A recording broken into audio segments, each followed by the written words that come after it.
Well, because of that one birthday, we are forever doomed to overlook the birthday of Kiki D. Well, we are doomed to overlook Don't go breaking the birthday my heart. of Donald York of Sha-Na-Na. which doomed. Which Sha-Na-Na was he? I don't know. Okay. We are doomed to overlook and commemorate the death of King Floyd and his fine record. Oh, now see, if I'd have known that. His fine record, Groove Me. I have that. We are doomed to overlook the death of Alvin Lee in 10 Years After. Oh, my. We are doomed to overlook and commemorate the death of someone near and dear to both my heart and Carrie's heart, once removed. Robert Sherman. Oh. Hello, Mutta. Hello, Fada, because Carrie and I were owned by Robert Sherman's son, Bobby Sherman. Well, Alan Sherman. Anyway. Yeah, Sherman. There's a relation. Wait. No, I've got the wrong Sherman. It was Alan Sherman. This Sherman, Robert Sherman, is a different Sherman. Different Sherman. And we are doomed to overlook all of those people because on this day was born David Gilmour. Yeah. So I had to pick a song that he sang. Featured. That featured not only his singing, but his guitar. And that's a good And song. that was a fine compromise. But if I'd have known. You have it. Of course I do. King Floyd. Is this a Guardians? Should be. I can see it. It's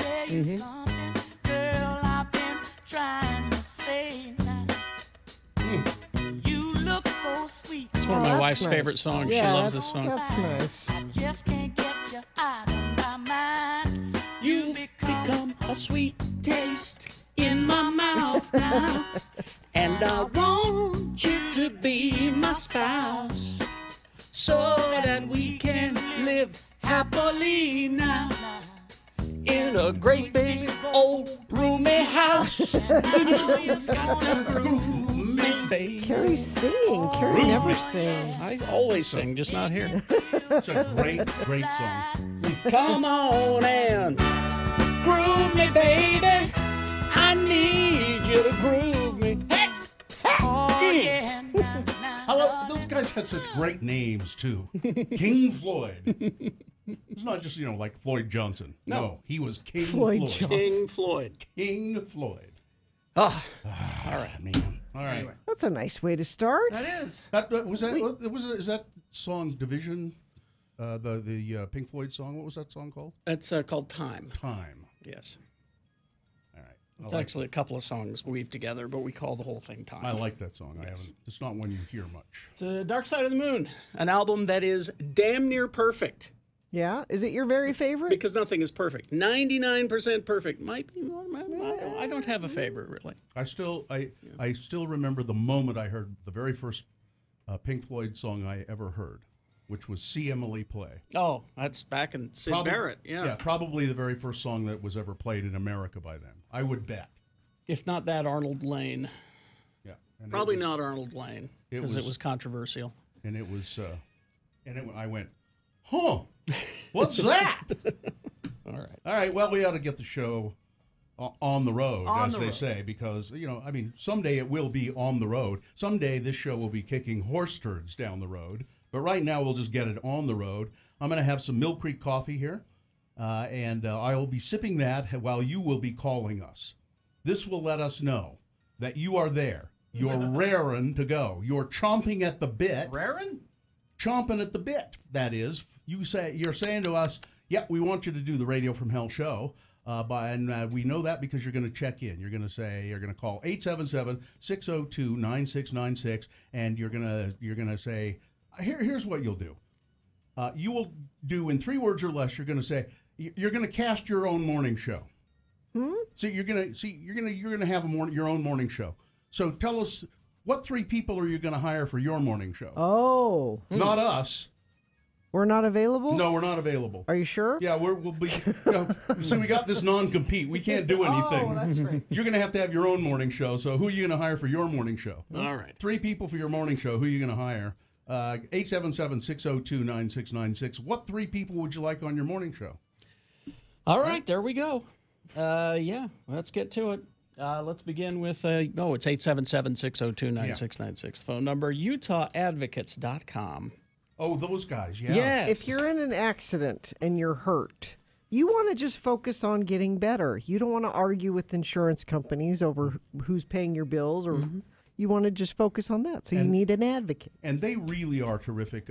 We've had lunch with and talked to on many occasions Matt Driggs, who's the kind of the leader of the firm, and he's a great guy. But just about a month ago, I can't remember, Steve was his first name. Yes. One of the attorneys came in here and chatted with Carrie and I, and he's a really nice guy. And he said, I love my job. There are about 10 or 11 of us.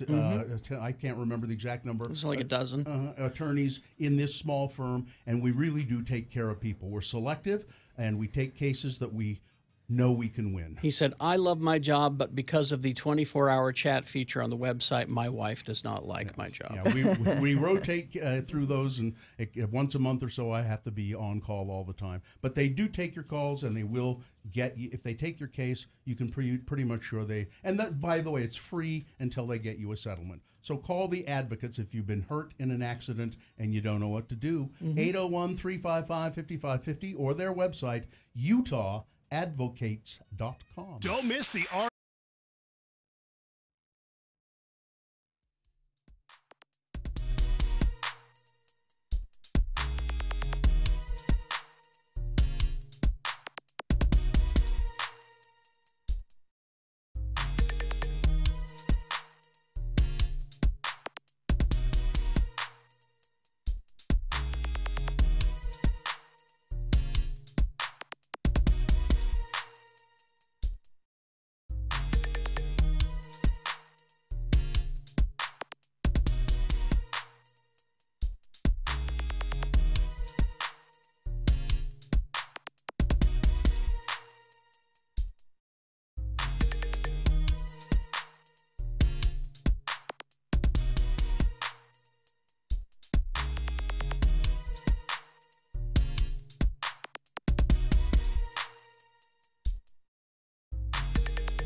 part of the Radio from Hell show on X96. Call 877-602-9696 or text us at 33986. Message and data rates apply.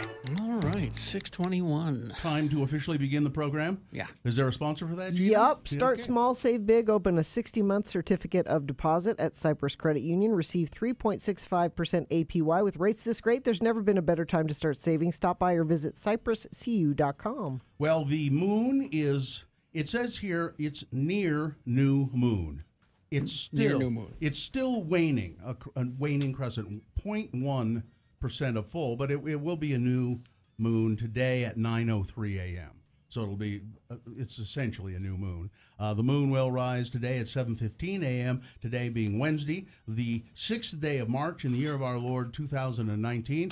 And this is Utah's latter-day radio broadcast. It is the Radio from Hell show, starring the Lords of Morning Radio, Carrie Jack Jackson, Ralph William Allred, that's me, Bill, that's Gina Marie Teresa Barberi, right there, over there. Katie, for short, is the interim producer of the Radio from Hell show. You know, Katie. She was our intern for the longest time. She's crimping her hair these days. She is. She's an 80s throwback, she says. Hair crimper. I warned her against that, though, because, as we all know, our program director, Todd Newcomb, used to be a hair crimper, and look at him now. Yeah. She had mostly no hair. Mostly no hair. And then who's helping out with the show today? Chase is doing video and helping out with various things behind the scenes. Thank you, Chase. Thank you, Chase. Now, Bill, before Yes. we do check-ins, We got a little more Mill Creek coffee yeah, here. you need to caffeine up. Yes. Is that what you were Yes. alluding to, Mill Creek coffee? Yes. Okay. Now, we'll do check-ins. Only one person has called so far. Brady, I think, is on the line at 877-602-9696. But do you have a sponsor for this, Gina? Well, yeah, let's do this because I thought you were going to talk about you have a prize for check-ins. Well, I was going to give people I'll give a random caller this lovely fan. I forget who gave me this beautiful fan.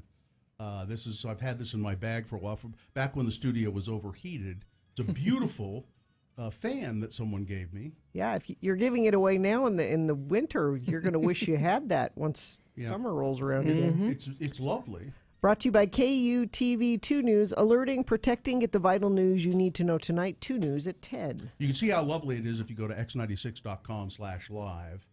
You can see it. We're on TV there.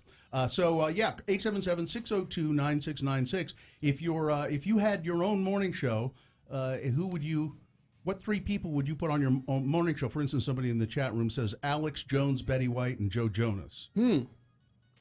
I don't know, Dan. That's an odd combination. It is, but it might work. Why would you do that to poor Betty Yeah, White? exactly. Chris Pratt, Chris Evans, and Chris Hemsworth. Oh, the Chris's. Chris is in the morning. Chris is in the morning. I like that. Yeah, that'd work and last. Let's see. Let's go to Brady. Hi, Brady. Hey, how's it going? Good, Brady. 3 people for your morning show. Anybody in the world. I didn't think of celebrities. I was thinking I'd put my father and my sister and probably myself talking about politics because it's absolutely hilarious. It's hilarious. Huh? You all have different views, I take to it. an argument. Yeah. Well, it's you think people would like to listen to it though, other than you 3. Maybe not. Yeah. Well, there you go. I'm sorry, Brady. Probably. Those are the things you have to consider. I think the 3 Chris's, for instance, what would they do? I'm better looking. No, I'm better looking. You think they'd argue over who's better looking? Maybe. All right. Thanks, Brady. Thanks, Brady. Brady? Yeah, thanks, guys. Yeah, well, never mind. See ya. All right. Oh. Brady's the only one who called. I'm not going to give him my fan. Let's see. Ryan Reynolds and Ron Swanson. No, you do Ryan Reynolds and Hugh Jackman. Don't they have sort of They have a chemistry. a chemistry between them? Margaret Cho, B.J. Penn, and Tyler Nixon. Okay. Well, Cody Forsyth, Billy Armstrong, and AOC. that would be interesting. Mike Shinoda, Michelle Obama, and Ace Wilder. Robert Mueller and Trump under oath. That would be... Yay! I would listen to that show every day. I don't think I've ever heard Robert Mueller say anything. Have you? Do you think he probably because looking at him, I would think he has a really low voice, but he might have one of those really high Kermit the Frog voices. I'm Robert Mueller. I'm here to present my report. H. John Benjamin, Terry Crews, and Neil deGrasse Tyson. Ooh. Hell, I'd Okay. tune into that. Let's see. There's a lot of people I've never heard of. Jeff Ross, Dave Chappelle, and Louis C.K. No, I don't want to hear Louis. Oh, I don't know. James Earl Jones, Morgan Freeman, and Jeremy Irons. Just all the deep voices. Thank you, Bunny. Dave Grohl, Rob Halford, and Nikki Sixx. I'd listen to that. Yeah, I'd listen to that. Patton Oswalt, Jim Jaffigan, and Maria Bamford. Hell, that'd be a winning. So there's this cooking show, The Worst Cook in America. Yeah, we're chefs. And Maria Bamford's on it. Mm-hmm. And LaToya Jackson. Yes. Is this on the cooking channel? I can't remember. My daughter was watching it the other day. I'm like, what? It's terrible. And Ian Ziering from... Yeah. Oh, yeah, it's terrible. It's a It's really horrible bad. show. It's really bad. Why is it? What? It's not funny, for one thing. What's it? They're the worst cooks in America. And they're competing to learn how to cook. And why is the show so? I mean, it's just terrible. It's not. Is it supposed to be funny? And I it's think not. so. Or? Do you want to hear Ian Ziering's philosophical takes on anything? No. Exactly my point. Yeah. LaToya Jackson? No. No. But Maria Bamford's the only person you want to hear Right. from, and they don't go to her enough. Right. Yeah, I don't. Yeah. I can't imagine why you would. I don't know. No. Just a no. No. No. Let's see. So far, I've got green cameras all up and down I-15, northbound and southbound, as far as the UDOT website is concerned. I see no accidents to alert you to. But my guess is that's going to change because it'll start raining here in a couple hours, and that'll slow things down a bit. Mm-hmm. But if you see something you want to share and it's safe for you to do so, you can always text it to us. 33986. When it comes to mortgage lending, call Rick at Vintage Lending. Where else are you going to go? 16 years experience. Call Rick 801-809-SAVE or go to loansbyrick.com. Can I make an executive decision here? Mm-hmm. Let's. Well, I would like to have Gina tell us about Lightstream. Could you do that, Gina? Sure. You have that information? I do. Hold, please. Okay. Sorry, but Let's see. Are you sick and tired of paying high interest rates on your credit cards and you want to consolidate all of those credit card payments down to one payment at a lower rate? That would be so much easier, wouldn't it? Lightstream is making it a no-brainer.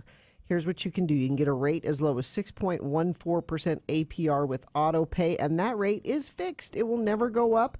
Refinance your credit card balances with this credit card consolidation loan from Lightstream. There are zero fees. You can apply online in minutes. It's so easy. You don't even have to leave your house, and get your money as soon as the day you apply. Lightstream rewards people with good credit with a low rate and an easy process, and you can get an even lower rate if you're an X96 listener. Here's how you get that. You go to lightstream.com/X96. That's lightstream.com/X96. Subject to credit approval. Rate includes 0.50% auto pay discount. Terms and conditions apply, and offers are subject to change without notice. Visit lightstream.com/X96 for more information. When Carrie, Bill, and Gina run out of things to bitch about, we give you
Red and Gina Barberi on X96. All right, 6:35 coming up in about 10 minutes. We'll give you things that must go. Stand by for that.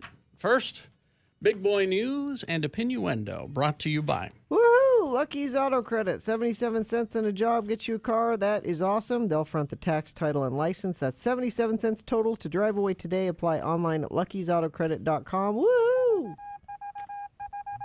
Gina, did you hear about this School of Rock star? Yes. I'm not familiar with this. Joey Gatos Jr., he was on the movie School of Rock. Yes. Well, he's facing felony charges in Florida. You know what he did? What? He stole a bunch of guitars. Isn't that ironic? It is. He was in that movie School of... He was Zack Attack. Which one was he? The guitar player. Zack Oh. Attack. Because I haven't seen that movie, so... Okay, well, there it is. That's the story. No, Is that- read is the that rest him? of it.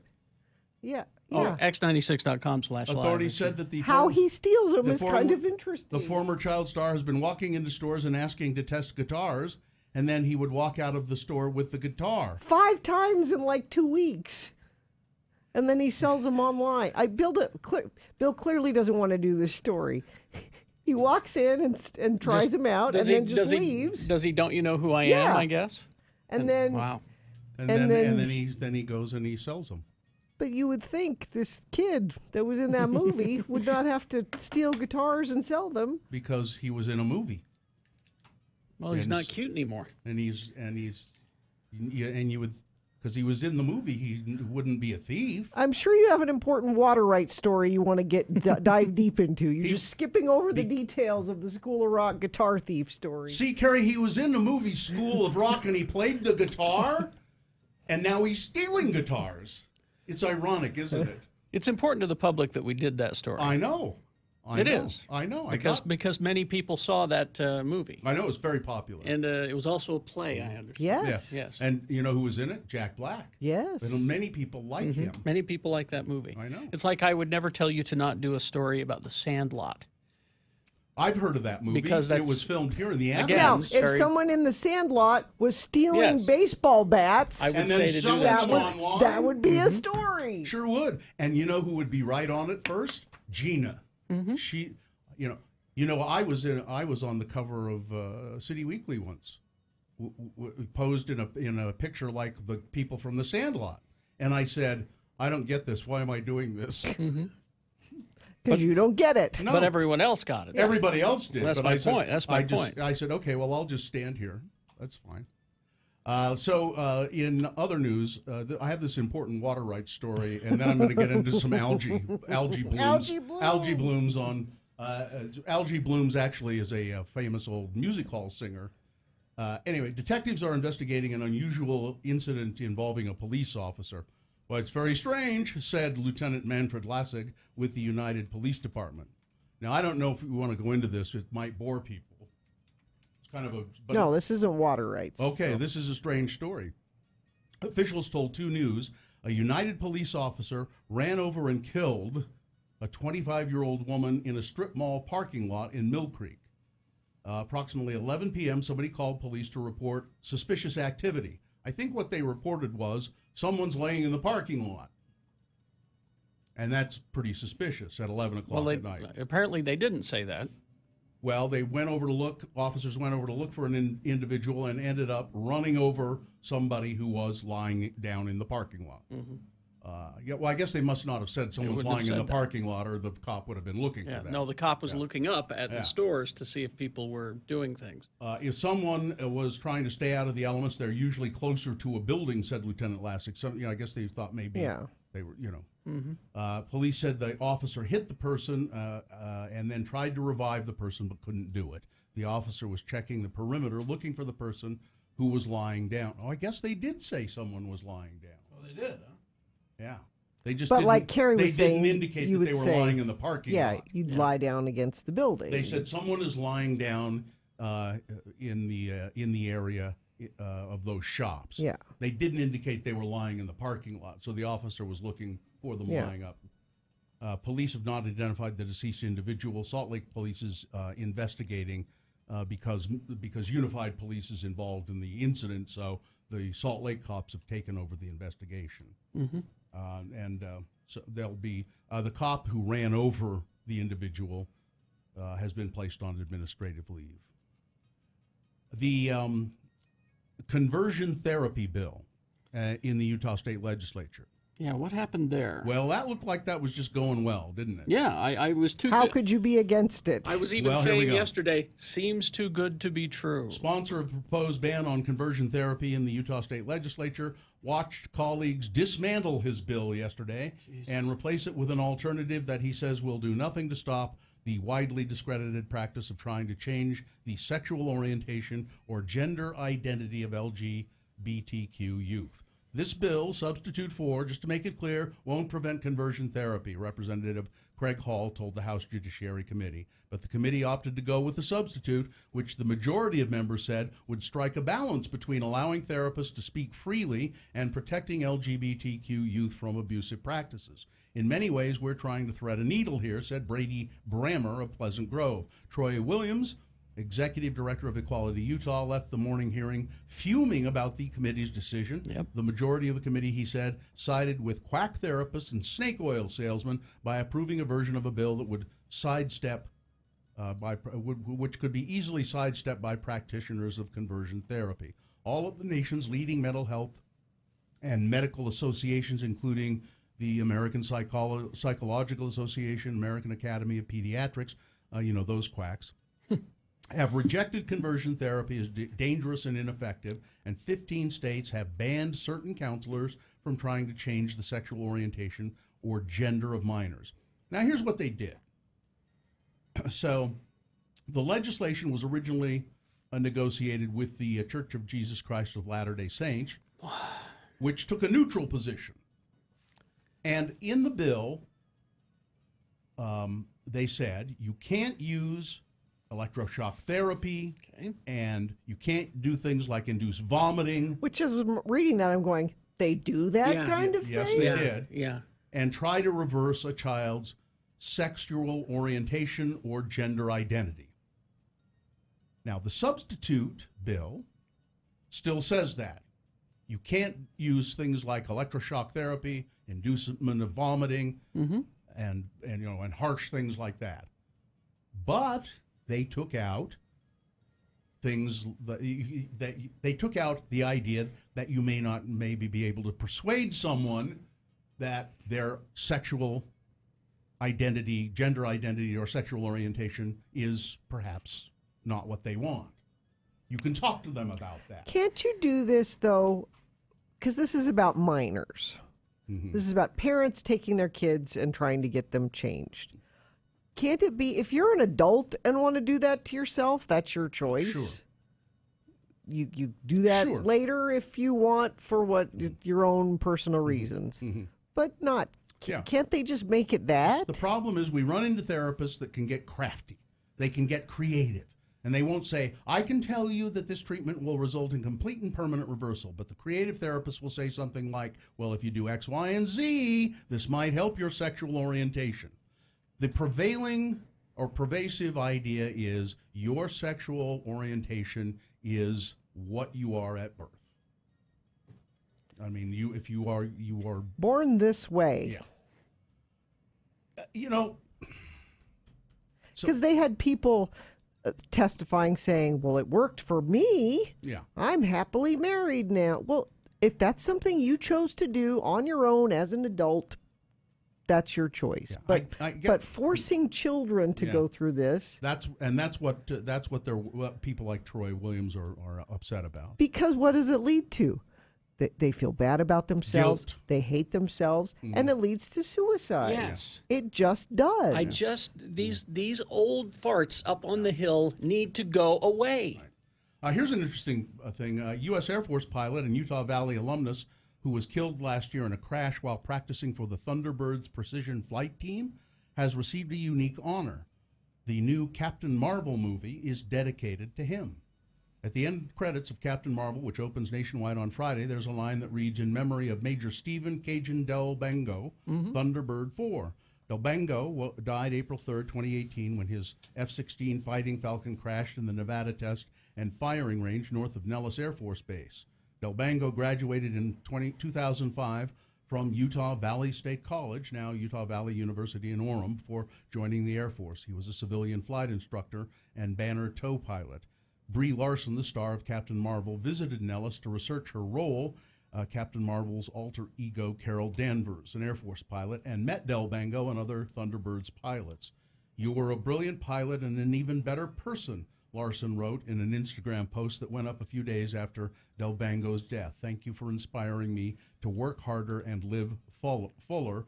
The post included a photo of Delbango and Larson on a runway, both wearing flight suits and aviator sunglasses.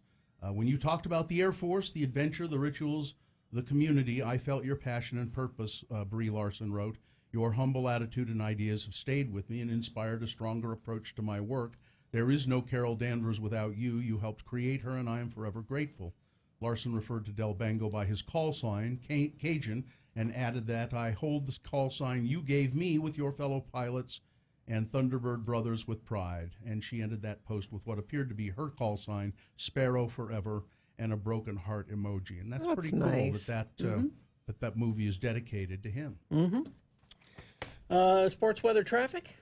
Oh, let's see. Jazz get a do-over against the Pelicans tonight. They lost at home Monday night, but they traveled to Nollins today, just in time for, I hope they were there for Fat Tuesday last night. It was yesterday, yeah. Yeah, I hope they got to enjoy some of that, because it's Ash Wednesday. It's all over now. It's Ash Wednesday. No fun. No celebrate. If they win a game tonight, it will just be silence. They can't celebrate at all. Are you no French fries till Easter? Well, then? we'll talk about right. it coming up. Coming up. That's sports. Weather, we've got rain on the way. Once it starts, it will, last most of the day today and into tomorrow. 51 for a high, so it's pretty. It's actually 50 right now. This is about as warm as it's going to be today, right now. Traffic, let's see if there's anything we need to tell you about. One crash, 4th North, 2nd West. Several lanes are blocked all directions. Expect to be diverted if you're in that area. But that's the only accident I see. So that's good. The Blocks is downtown Salt Lake. There are more than 80 events every month. For a full listing of performing and visual arts events, visit theblockslc.com. All right. Things That Must Go, sponsored. Upon qualification, buy a new home with New Dwello's Gift of Equity rebate and credit program. That's $28,124 in down payment assistance for those who qualify for the purchase of a new home. Text the word MONEY to 62687. Things that must go on the radio. From Hell Show. Now, these are things that are bugging you, dear friends of the program, and you can't stand them anymore, so you want them to get out of your life. And maybe, just maybe, if you send them to us in an email and we read them on the radio, they'll leave. Or at the very least, it'll make you feel better. So put "must go" in the subject line and send them to radiofromhell@x96.com. I'll begin. This one is from Becky Langashute. Good morning to my heroes. Well. Something that needs to go is waiting for the FBI to identify my uncle. Oh, that's We're right. still waiting. It's been since October. Let's see, when did this come in? This came in at the end of February. Really? Don't you think a human unidentified body should trump other evidence? Other than that, things are really good. Nothing else necessarily needs to go. Have a great day, you guys. Becky. Now, this is our friends of the program that she lost her aunt and uncle.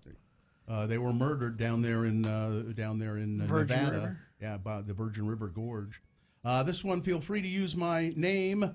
My 96-year-old grandmother passed away. We sat by her side, consoled her, and others helped her pass. What must go is this.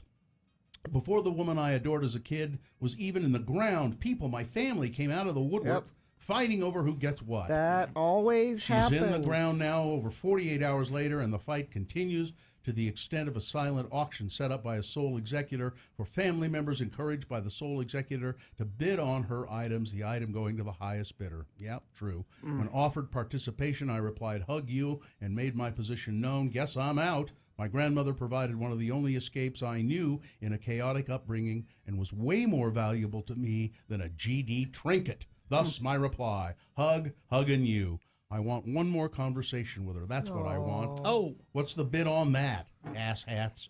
What must go is family pulling this kind of BS, or am I not on the loop?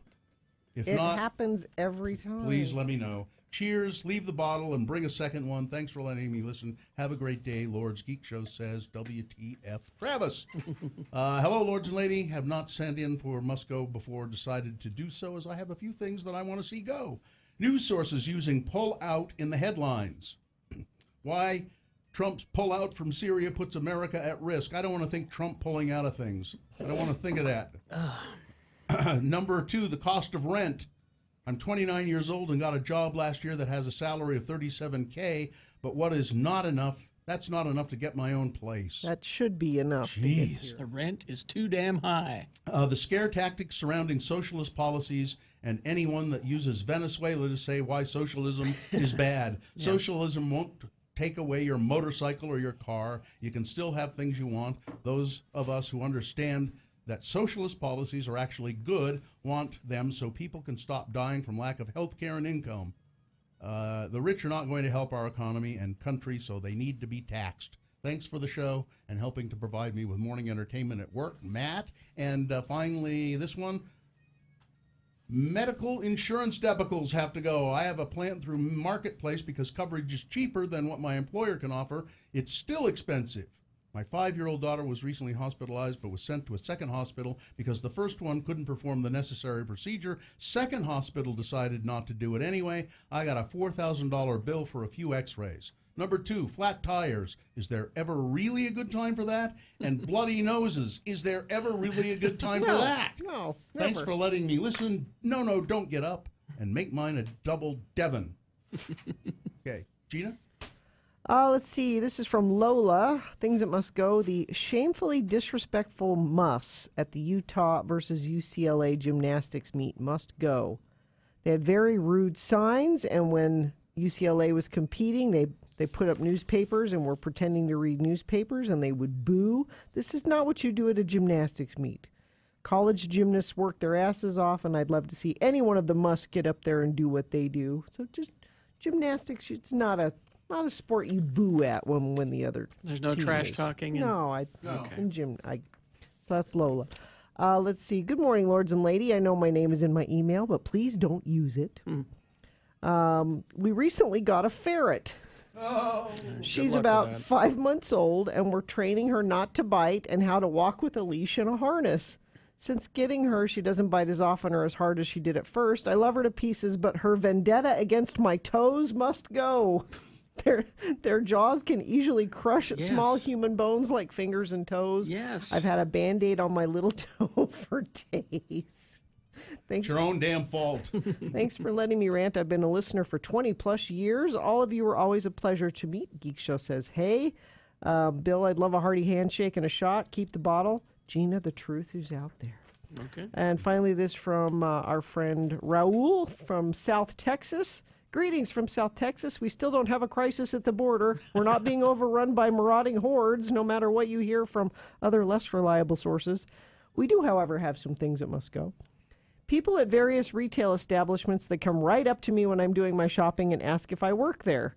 I avoid all eye contact precisely to avoid these awkward moments to no avail. My first instinct is just to say no and walk away, but I usually end up chatting them up. This is what happens when you wear a red shirt to Target, Raul. Exactly. Yeah. And my new coworker, for some ungodly reason, clears his throat nonstop for the first 2 hours of the workday. Every day must go. Please, have a lozenge, perhaps some hot tea, and cut that out. That's from Raul. You should follow Raul on Twitter. Raul Montemayor. Yeah. That's his name. Very funny. This one, please don't use my name. People who ask weird financial questions. They phrase it like, do you mind me asking how much you paid for? Yes, I do, actually. Yes, I do. If it's some small gift or household item, that's fine, but no one wants to discuss the bigger ticket items. Also, people assuming they know your job better than you do. I'm a teacher, and it drives me crazy that those in power have zero experience in education. I wouldn't want to receive advice about my car issues from my neighbor who read an article. Mm-hmm. I want a mechanic who actually understands the problem. You hear that, legislature? All right. Let's see. Seizure Monica here. Dating in your 30s has got to go. It's the most ridiculous waste of time. Bring your A game, be honest, or move the hell on. I don't have time for this. Geek Show says hi. Bill, leave the bottle. And Gina, yeah. Oh, okay. Yeah. Let's see. Kelly. People driving on the highway with dogs in the back of an open pickup truck. Oh, yes. I hate that one. Yeah. Me snoozing for 45 minutes in the morning instead of just getting my ass out of bed. Hopefully this helps. All right. This one from Lady Raccoon. My thing that must go is this. The recommended music on Spotify and other streaming services. Just because I listen to Blink-182 does not mean I want to listen to Neck Deep. Or if I listen to Metallica, it'll recommend Ariana Grande. Those two artists do not belong together. It's a small, annoying thing, but it definitely must go. Thanks for letting me listen, Gina. I remained seated the whole time. Things that must go on the radio. From Hell Show. Let's see. The only incident so far is a crash 4th North, 200 West. Several lanes blocked all directions. You can expect to be diverted in that area. But that's the only area you're being diverted, as far as I can tell. Let's see. State Street closed at 5th South, downtown Salt Lake, due to a bad crash. That comes in to us via text at 33986. All right. Appraised values of homes are up. We've been telling you that. And Rand Life has helped a lot of people use their equity in their homes. They helped a person save over $700 a month. And how'd they do that? Well, they were able to pay off high-interest credit cards and consolidate all of the family's expenditures into one low fixed interest rate. They saved them a lot of taxes because you cannot write off credit card interest, but you can write off mortgage interest. So how they do this? Well, Rand Life will offer a free appraisal to X96 listeners up to a $400 credit for anybody looking to do a refinance and pull money out of their home. They use this, so you can use this for remodeling or to pay off those high-interest credit card rates. If you've got more than your share of debt right now, but you do own a home with some equity, give Rand Life Home Loans a call at 801-478-4500. That's 478-4500. Ask to speak to a debt consolidation specialist, and they'll pay, if it's a good fit, they'll pay up to $400 to have your home appraised, okay? And then you're off to the races. So call 801-478-4500 or go to randlife.com. The date for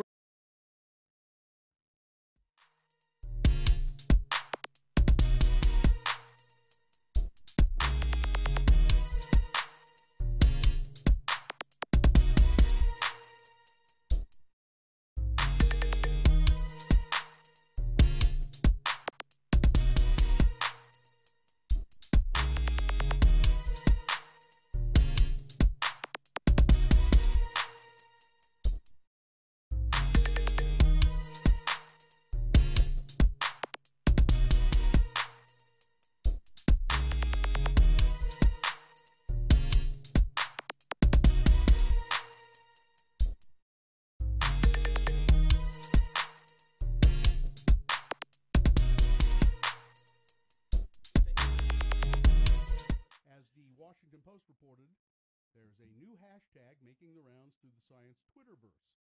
Hashtag does it fart, which, as you may have guessed, is here to answer any and all questions about which animals are capable of passing gas. Well, I would say just Not about all. any. No, not all. Really? Yeah, Okay. Part there's of a spreadsheet. digestion. If you digest. Which animals cut the cheese? Okay. Well, Okay, I don't know which ones do. I want to know the ones that don't. tons do, of course. Bats, rats, all that. Mm-hmm. The bigger they are, the harder they fart. Of course. Bear farts are horrible. Rats, zebras, bearded dragons are among the creatures that fart. Birds, on the other hand, do not seem to pass gas. Birds. That actually kind of makes sense. But they could, let's see, marine invertebrates. So you should eat like a bird so you don't fart? Oysters, mussels, Well, crabs. how would they fart? I don't know. They don't have a bum. Well, they eliminate waste. She said in the most scientific way possible. They eliminate waste. They take in nutrients and eliminate waste. The hashtag has a purpose beyond making scientists giggle at their own handiwork. The paper explained whether or not a given animal farts is apparently a question that zoo employees often receive from kids who come to the zoo. Well, yeah. They ask the questions. Kids would ask that. If a little scatological humor keeps kids interested in biology, well, everybody wins. And if the hashtag does it fart has you jonesing for more internet things at the intersection of animals and potty humor, there's always... no, I don't think I can say that one. It's about animals with the weirdest genitalia. Okay. Now, here's someone who's saying that birds fart because they've heard their cockatiel fart. I don't think you have. What have you heard? Maybe it's just making a fart sound. I think you've heard it making a fart sound. Yeah. Yeah. They're mimicking you, Probably maybe? imitating you farting. Yeah.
With Gina Barberi on X96 Radio from Hell. Just in contact with Troy Williams from Equality, Utah. He's going to come and be here around 7:30 to talk about this conversion therapy. Well, he left the legislature, it says here, fuming yesterday. I invited him. I said, would you like to come down and fume? We'll give you a place to fume. And he said, absolutely. So he'll be here. Would you make sure that we have the air filters running? For the fuming. He's going to be fuming. Yes. And we'll fume along with you, Troy. So it's Ash Wednesday. Yes. I know you guys know this. Well, I celebrated last night. Well, what, Fat Tuesday? Well, because it's Mardi Gras. Yeah. So I had, for dinner, I made some Cajun jambalaya pasta. Did you really? Oh, yeah. cool. We had red beans and rice. I had I had pasta with it had andouille sausage, chicken, and shrimp in it, and then I had some punchkis for dessert. They're a typical pre-Lenten pastry, punchkis, Polish punchkis. So it's Fat Tuesday. You go crazy because then it's 40 days of and I got austerity. Yep, we did some drinking and had red beans and rice. But then you don't do the austerity part for the 40 What's days. that? No, I'm gonna have leftover jambalaya and punchkis and get drunk again tonight.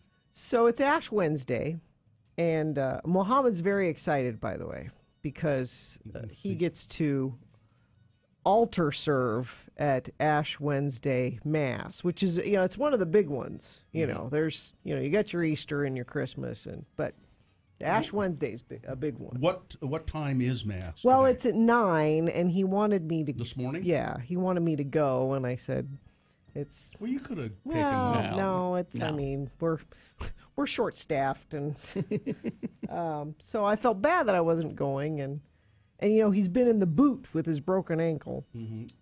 And did you hide his other shoe today? No, The because right I one? said I know you don't want to wear your boot while you're altar serving, because 2 days ago he was at school. He was supposed to be at drama, and his sister comes and she's like I can't find Mohammed. I don't know where he is. He had sneaked into the church and was practicing. Like by himself, was practicing his altar because he's nervous. He wants to get it right. You got trouble with this kid. So Sneaking into church. So they got the ashes already because they burned the palm fronds when? Mm-hmm. When did they burn the palm? I saw him fronds? burning them yesterday. But where did they get them? Well, they're from Palm Sunday. Which was when? Well, that was last year. They saved them. But then where did they get them last year? I don't know what you mean. Where did they get the palm fronds? We don't have palm trees. Oh, That's what I mean. I think it's Catholic Amazon. You order Is that them, it? And Oh, you don't want to know about what you can order there. All right. Okay. but so I got this text from our friend Dr. White, fellow Catholic Dr. White, Yes. and he says I have a Lent idea. Oh, because you usually. So he says that I may do and challenge you to do when Bill does the inevitable French fries argument for Lent. 'Cause Lenten chat. It comes up every year because my go-to is you're supposed to give up something that's hard for you as, a reminder of the sacrifices that Jesus made for us. Yeah, so giving up French fries is is a the reminder. same as- Yeah, sure is equal to hanging on the cross. because for me, it's Yeah, hard. It's like hanging on the cross for Gina. So here's Dr. Paul's suggestion. He says, limit your Twitter to 1 hour a day. Oh, for Gina, that's tough. He says, I use it for work too, along with coping in this Trump reality, thus not cutting it out completely. He says, if you don't want to do it, I won't mention you, but If anybody tweets too much more than you, it's him. here's what I'll say, Dr. White. Okay. I kind of need it during the show because I get news alerts and things That's that true. way. That's true. So it's tough. Well, there's a But- difference between reading it and doing. No, because part of my problem is I read it too much. Oh, I see. So I am going to take Dr. White up on his challenge, and I will only look at Twitter between 6 and 10 a.m. Now, that sounds like a lot, That's tough for you. but I look at it all day long. Yeah. If I ever need to get a hold of Gina, that's how I know how to do it. I won't text her, or I won't call her. Yeah. I will DM her in her tweeter. So I this is going to be my thing this year. Plus, I Well, get there to you eat French go. fries if I do this. Well, So- yes, But I think this could be a healthy thing for me. I think so. I think it's more healthy that you give up French fries, frankly. No, Twitter, as much as I love it, as with a lot of things, you love things that are kind of bad for you. Mm-hmm. I love Twitter, and it's kind of bad for me because it sends me on rants and down rabbit holes. And I want to know why we never see you with ash on your face. We did once, I remember. well, because by the time people will go before work and then go to work with it. I obviously don't do that. Our attorney, Ed Brass, said, I'm giving up court. Catholics! For Lent. I don't think you can do that, Ed. Well, I don't know. I think you got court. I think if he uses a religious argument, We got court. it'll work. So thank you, Dr. White. We'll see. It'll be 40 days of limited Twitter. And see, I celebrate Ash Wednesday differently than you do. All right, you primitive Yeah, that's right. I screwheads, knew listen that. up. I knew that. See I this? knew it. Yep. This is my boomstick. It's a 12-gauge double-barreled Remington. S-Mart's top of the line. You can find this in the sporting goods department. That's right, this sweet baby was made in Grand Rapids, Michigan. Retails for about $109.95. It's got a walnut stock, cobalt blue steel, and a hair trigger. That's right, shop smart. Shop S-Mart. You got that? So I'll watch Ash versus Army of Darkness today. That's how I your could celebrate. holiday. Maybe I could watch it, all of them, over and over, one a day for 40 days. No, I No, wouldn't that's want a to do little that. much. That's too much. Yeah, I think. Although the new 4K version of Evil Dead 2 is out now. What is the 4K version? It's just the print's cleaned up, so you can see how cheap the special effects really are. Oh, good. You don't want to see that, do Just you? see the old film, kind of hit it. Yeah. Kind of hit it a little bit. 4K, not so much. Well, I'm just going to repeat to myself over and over for 40 days. Remember, I'm dust, and to dust I shall return. Wow. Oh, can we play Ashes to Ashes for our potty breaks? Well, okay. Why not? Yeah. Come on. No, you're right. Okay. We could and should. Okay. All right. Thank you. Thank you for reminding me. Crash southbound I-15 in Roy is now being moved off the freeway. Delays stretch between 5600 South and 650 North in Clearfield. Crash 9th East 66 South in Salt Lake. Northbound and westbound lanes closed there. And crash southbound I-15 just south of 2nd North in Kaysville. I'm going to check our message stream, see if anybody sent anything in there. I don't see anything, but if you do, you can share it with everybody and text it to us at 33986. All right. Boners round 1 coming up. Yeah, I don't see them on our website yet, but I'll tell you the candidates. I don't know if this is the correct order, but here they are. Boner candidate. We've got one that's called "It's a Rash." Number 2, or a candidate. Oh, this iceberg looks like an easy chair. And another one, doing normal things that normal people do, even people of color. All right. So we got Boners round 1, Big Boy News, Opinnuendo, all coming up. Stand by. Diamonds Direct. Yes, Diamonds Direct. You've heard of, I had not heard of FOMO. I had not heard that expression. Fear of missing out. Yeah, I had not heard that acronym until we were doing these Diamond Direct ads. Fear of missing out. Diamonds Direct will save you from that fear of missing out, from all the engagement ring fears of missing out. You know, you say, oh, I only saw a few more rings. What if people get that way? They say, oh, I only saw, what if I didn't see the right one? You won't get that at Diamonds Direct. No. You'll see so many engagement rings, you will know that you will have the best one if you go to Diamonds Direct. Or what if I could have gotten a bigger diamond for less? You will not have that fear at Diamonds Direct. No, the fear is from the other diamond merchants in town. Yeah. Diamonds Direct has moved in, and they are freaking out. You can tell just by listening to their advertising. Or that fear, what if she wants a bigger diamond in a few years? Yeah, that's okay. You can trade up. Yeah, if Diamonds Direct, they will do this. If she wants to trade up a diamond in a few years, Diamonds Direct will give you 110% of what you paid toward a new and bigger diamond. Diamonds Direct, no fear of missing out there. They're at 6400 South, right across the street from the Fashion Place Mall. Don't miss.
from Hell show on X96. Call 877-602-9696 or text us at 33986. Message and data rates apply. All right, 7:20 right now. Time for round one of your boner voting. Presenting to you now 3 news stories. These are examples of bad, stupid, or funny human behavior. You will consume them. You will make them a part of your head for Really? just a few moments. I don't know if I want them in my head. You don't need to leave them in there, just for a few moments, just long enough to hear all 3 of the candidates and then determine which one of these, in your opinion, is the worst. Which one deserves to go forward to boner fight and possibly become boner of the day. Now, as soon as you get done voting, you press the eject button in your head and get rid of them. Just they'll pop right out. And then you can remember, like, your father's birthday and things like that. So, if it wins here, it's not boner of the day. I know the old days, that used to be the case, but now we have modified boner of the day. It wins this round, it goes forward to boner fight. It'll have to go up against the winner of round 2's voting. We do this again at 8:20 with 3 more candidates. And again, eject. Then you put both of them into boner fight at 9:20 this morning, both winners of each round. That's when boner of the day is decided by you. So, 2 candidates now, a third after the news. Pick your champion for round 1 once we get to voting. Once you've heard all 3, you'll vote. One of you lucky random boner voters will receive. You'll see Bill Allred. He's around. You bet. Walk up to him. Walk right up to him. In my face. And say, I am here for my hearty handshake, Bill Allred, and he will shake it. I will, indeed. Make sure it's your hand. Shake it. Here's boner candidate number 1. It's a rash. I got a skin condition. American Airlines. Yeah. Well, that's not it. That's not it? No. X96.com/live. That's a different boner candidate. That's a different one. We have many rashes. That's another one coming up. Oh, okay. Boner candidate number 1, it's a rash. On Thursday, American Airlines, this is last Thursday, apparently kicked a mother and her 1-year-old son off of a flight after the crew noticed that they both had a mysterious rash. It turned out that the rash was, and the mother and her son, I guess, explained this, was a rare genetic skin condition. The mother was humiliated. The whole thing went down on Rare Disease Day. The airline has apologized, but the apology got these poor people, didn't get these poor people to their destination on time. According to the Washington Post, the aforementioned flight booting happened to Jordan Flake, who was on her way. It's unfortunate that her name is Flake. On her way to South Carolina after spending some time with her husband in Texas before his military deployment. Ms. Flake and her son Jackson have something called ichthyosis, which is a rare skin condition that causes noticeably dry, thick, and scaly skin. And nobody seemed to care much about said skin when the 2 boarded their flight. Yeah. Apparently the crew, though, flagged it to an airline employee shortly after takeoff. Before a man, an employee called on flight to handle the situation, came up to me in my row and asked the 2 men sitting next to me to get up, Ms. Flake wrote. He then quietly asked me about my rash and if I had a letter from a doctor asking if it was okay for me to fly. Though Ms. Flake says she explained that the rash was actually a non-contagious genetic condition, the employee said she and her son would not be able to fly. He talked to the pilot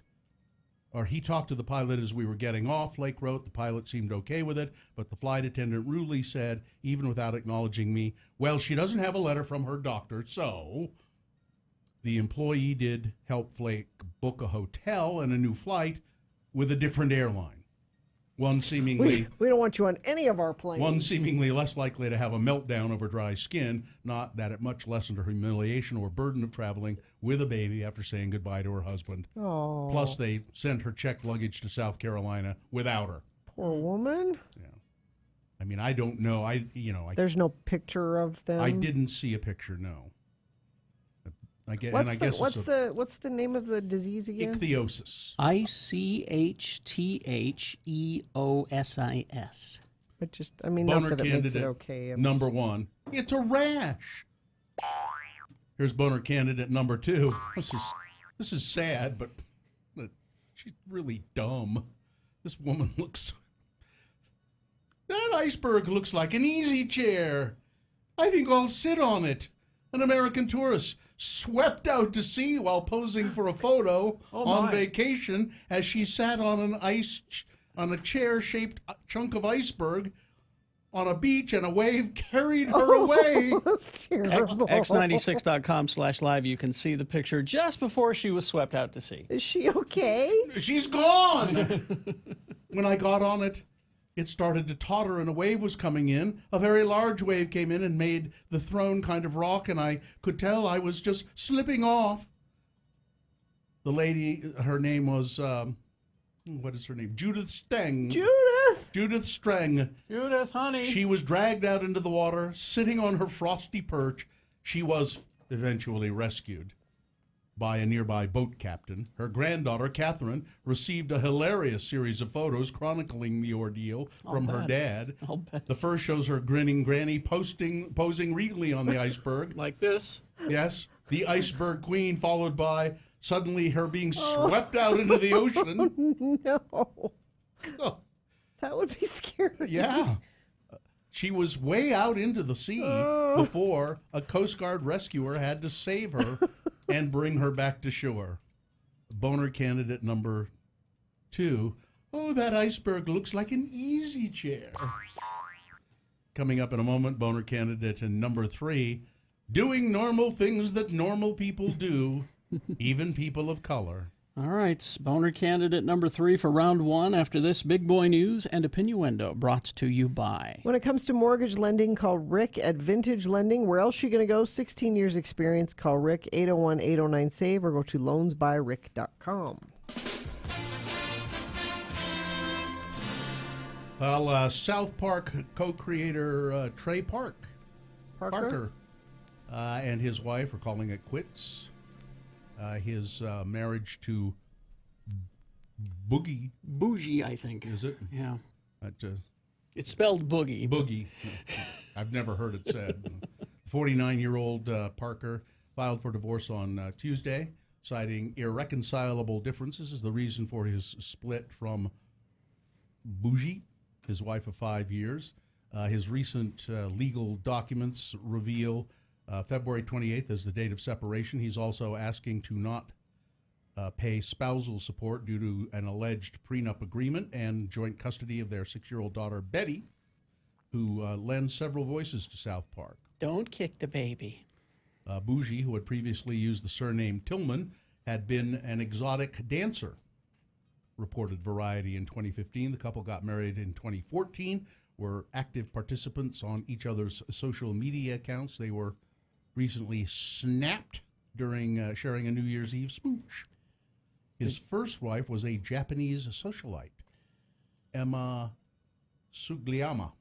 Did you see how much Trey is worth in that story? I'm sure with the Book of Mormon money, it's billions. Does it say in the story? I didn't see it. The one I read did.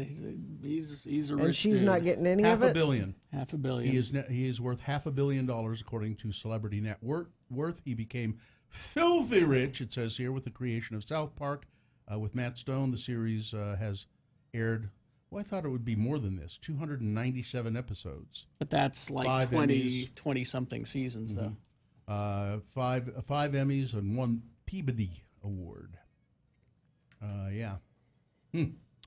Let's see. Miley Cyrus says that she will take care of Janice Freeman's daughter.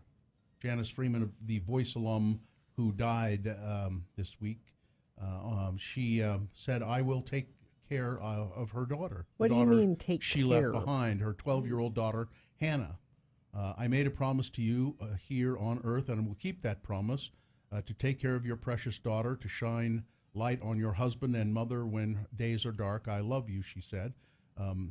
She said that I will always make sure that she is safe, and anything she needs, she can count on me. Well, that's nice. Yeah. A hate crimes bill has passed a historic mark, making it through the Utah Senate. In an 18-11 vote, the bill passed a final procedural vote. It will go to the House for debate. It's sponsored by Daniel Thatcher of West Valley. It enhances penalties when people are targeted in a crime for a particular category like race, religion, gender, sexual orientation, disability, or gender identity. It was amended to include a number of other categories, including homelessness, matriculation, service in the military, and law enforcement to win over previous appointments. Senator Ralph Okerlund of Monroe wanted to add even more categories, including teachers and people who raise livestock. But that was not done. People who raise livestock. Well, he's afraid that AOC's coming to steal his... Oh, the cows. Yeah. That's right. So there's that. Let's see. Oh, some men who said that they were were there to talk about the Church of Jesus Christ of Latter-day Saints, but residents and police in Roy said that claim was about the only thing the men had in common with real missionaries. The two men tried to get into some homes in Roy. Police want to find the men, and anyone who sees them should call the police. They were apparently trying to rob people in Roy. And that girl who said I think it was Bountiful, who said that she was someone was trying to abduct her. Yeah, she made it up. She made that up, apparently. Let me go to this story. Ethan Lindenberger, who made headlines last month for choosing to get vaccinated against his mother's wishes. On Tuesday, the 18-year-old testified before the Senate Health Committee about his experience growing up in an anti-vaccine household and the dangers of misinformation. I grew up understanding my mother's beliefs that vaccines are dangerous. And she would speak. Your mom says it. Why wouldn't you believe it? And she would speak openly about those views, he said. Both online and in person, she would voice her concerns, and these beliefs were met with strong criticism. Over the course of my life, seeds of doubt were planted and questions arose because of the backlash my mother would receive. At one point, Senator Johnny Isaacson noted the teen's frequent reference to the internet. Does your mother get most of her information online? Isaacson asked. Mostly Facebook, Lindenberger replied. That's just the worst. Asked where he looked for information on vaccines, the teen said, not Facebook, from the CDC, Centers for Disease Control and Prevention. Where you should. The World Health Organization, scientific journals. I try my best also to look at accredited sources. The Senate Health Committee's hearing follows several measles outbreaks in the U.S. and abroad. Lindenberger was joined by other witnesses, including John Weisman, Washington State Secretary of Health, and John Boyle, President and CEO of the Immune Deficiency Foundation. They advocate for people who cannot be vaccinated themselves and rely on widespread vaccination of others to shield them from exposure to infectious diseases. Now, Troy Williams is here, but we only have like 4 minutes that we can talk Hi, to Troy. him. Do we want to hang on? Can you? Yeah, hang on. Let's do it in the next break. Because we can talk in the next break at length. I'm here for you. About and the people. And look, I'm here for the people. You're in a tie and everything. I appreciate that. Hold on then. Yeah, he didn't do that for us. You didn't? Let's do this. I got the impression I woke you up. I'm sorry. Let's do this quick story. This is really cool because we have some experience with this. The Food and Drug Administration approved the first drug that can relieve depression in hours instead of weeks. It is a nasal spray. Wow. Esketamine. It's ketamine, a chemical cousin of the anesthetic and party drug Special K, ketamine. It represents the first truly new kind of depression drug since Prozac. The FDA's decision came Tuesday, less than a month after a panel of experts advising the agency voted overwhelmingly in favor of approval. This will, they say, for patients who are depressed and other drugs have not worked. It is a nasal spray that administers small doses of ketamine via your nasal passages. Called microdosing. Yeah. Yeah. It's and they say it has it's a potential game changer for millions of people, said Dr. Dennis Charney. It's got to be used in very controlled circumstances, particularly the first time the patient uses it. They say you have to be in the doctor's office and you have to remain in the doctor's office to be monitored for a couple of hours to be monitored because it has basically psychedelic effects. Yeah. Once you're used to it, they say you can probably use it on your own. Kids are going to love it. But at first, you have to use it under supervision. Interesting. Yeah. All right. Weather, traffic. It's supposed to rain. It's coming. You see the pictures of California? That we get that next. I mean, not as bad as California, but We're going to get a lot of water the next couple of days. And right now it's as warm as it's going to get today. It's 51 already. Traffic, a friend of the program says accident 5th and State, not letting traffic through the intersection. Thank you for that. Crash on 9th East, 66 South in Midvale. A couple of lanes are blocked all directions, but traffic seems to be getting through so far. Let's see what else we have. Crash 1900 West, 12 South. This is up in Weaver County. And if you see something and want to share it with everybody, you can text it to us, 33986.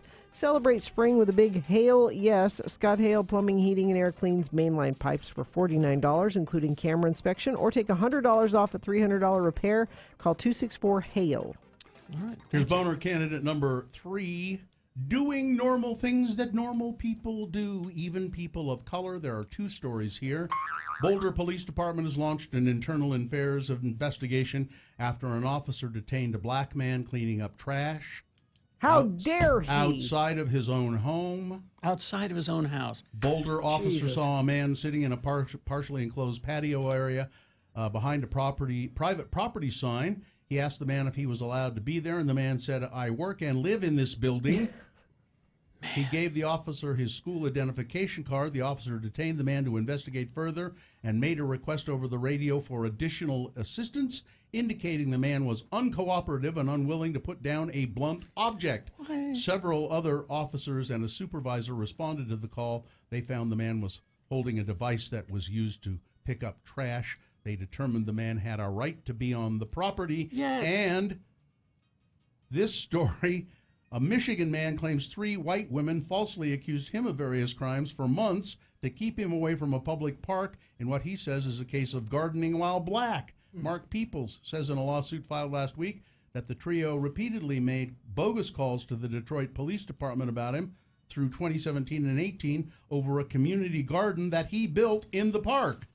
The women tried to get him incarcerated or seriously injured by the law enforcement because they wanted control of Hunt Park. They told cops that Mr. Peoples had stolen from homes near the park, threatened to burn down their homes across from the park, and said he would kill them. Their claims resulted in him being charged with 3 counts of stalking, but the case was dismissed. Peoples and his attorney described what happened as a case of gardening while black. Amazing. Boner candidate number 3, doing normal things that normal people do while black, while being a person of color. Thank you. Let's review the first 2 and vote. Boner candidate number 1, it's a rash. American Airlines apologizing, isn't that nice of them, after kicking a mother and her baby off a flight because the mother had a dry skin condition. Boner candidate number 2, oh, this iceberg looks like an easy chair. And the tourist lady sat on it and was immediately swept out to sea while sitting on this piece of ice. And boner candidate number 3, doing normal things that normal people do, even people of color. All right, here we go. This is round 1 of your boner voting. Don't forget, as soon as we award the boner, we're going to talk to Troy Williams from Equality Utah about this conversion therapy fiasco yesterday. But let's get to voting for round 1 of your boners first. You've got to decide, of these 3 candidates, which one is the worst, which one deserves to go forward to boner fight and possibly become boner of the day. All right? Who wins here, it'll go up against the winner of round 2's voting. We do this again at 8:20 with 3 more candidates. We take the winner of each round and throw them both into boner fight at 9:20. That's when boner of the day is decided by you. So pick your champion for round 1 now. 1, 2, or 3. Remember that candidate number. Put that number in the message of a text, and then text that single digit to 33986. Or you can call 877-602-9696. Use your voice. Or go online, x96.com. Look for the box that says Boner Voting March 6, 2019, and vote there. You've got less than 300 seconds, though. Let's go. It's round 2.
Now on X96 is local, so that means you might bump into Carrie, Bill, or Gina at the grocery store. So if that happens, hey, ask for a selfie with them. All right, let's award round one of your boners. And round one is brought to you in part by the jambalaya, the jambalaya I made last night. Oh, nice. Pasta. Oh, it's good. And, I'm sorry, just by that? Yeah. Okay. Well, so we had boner candidate number one. There wasn't much voting, apparently. Was there? I don't know if there was a problem or no one's listening to the show today. That's it. We're done. Is everyone? Are we finished or no one's We're listening? done. Yeah, that's it. Is that it? All right. I guess. Okay. Well, good night, everybody. Well, we got to finish today. I just got here. Oh, sorry, Troy. We had boner candidate number one. It's a rash. American Airlines wouldn't let a mother with a dry skin condition on their flight on a plane. She had a baby with her, too. No, get off.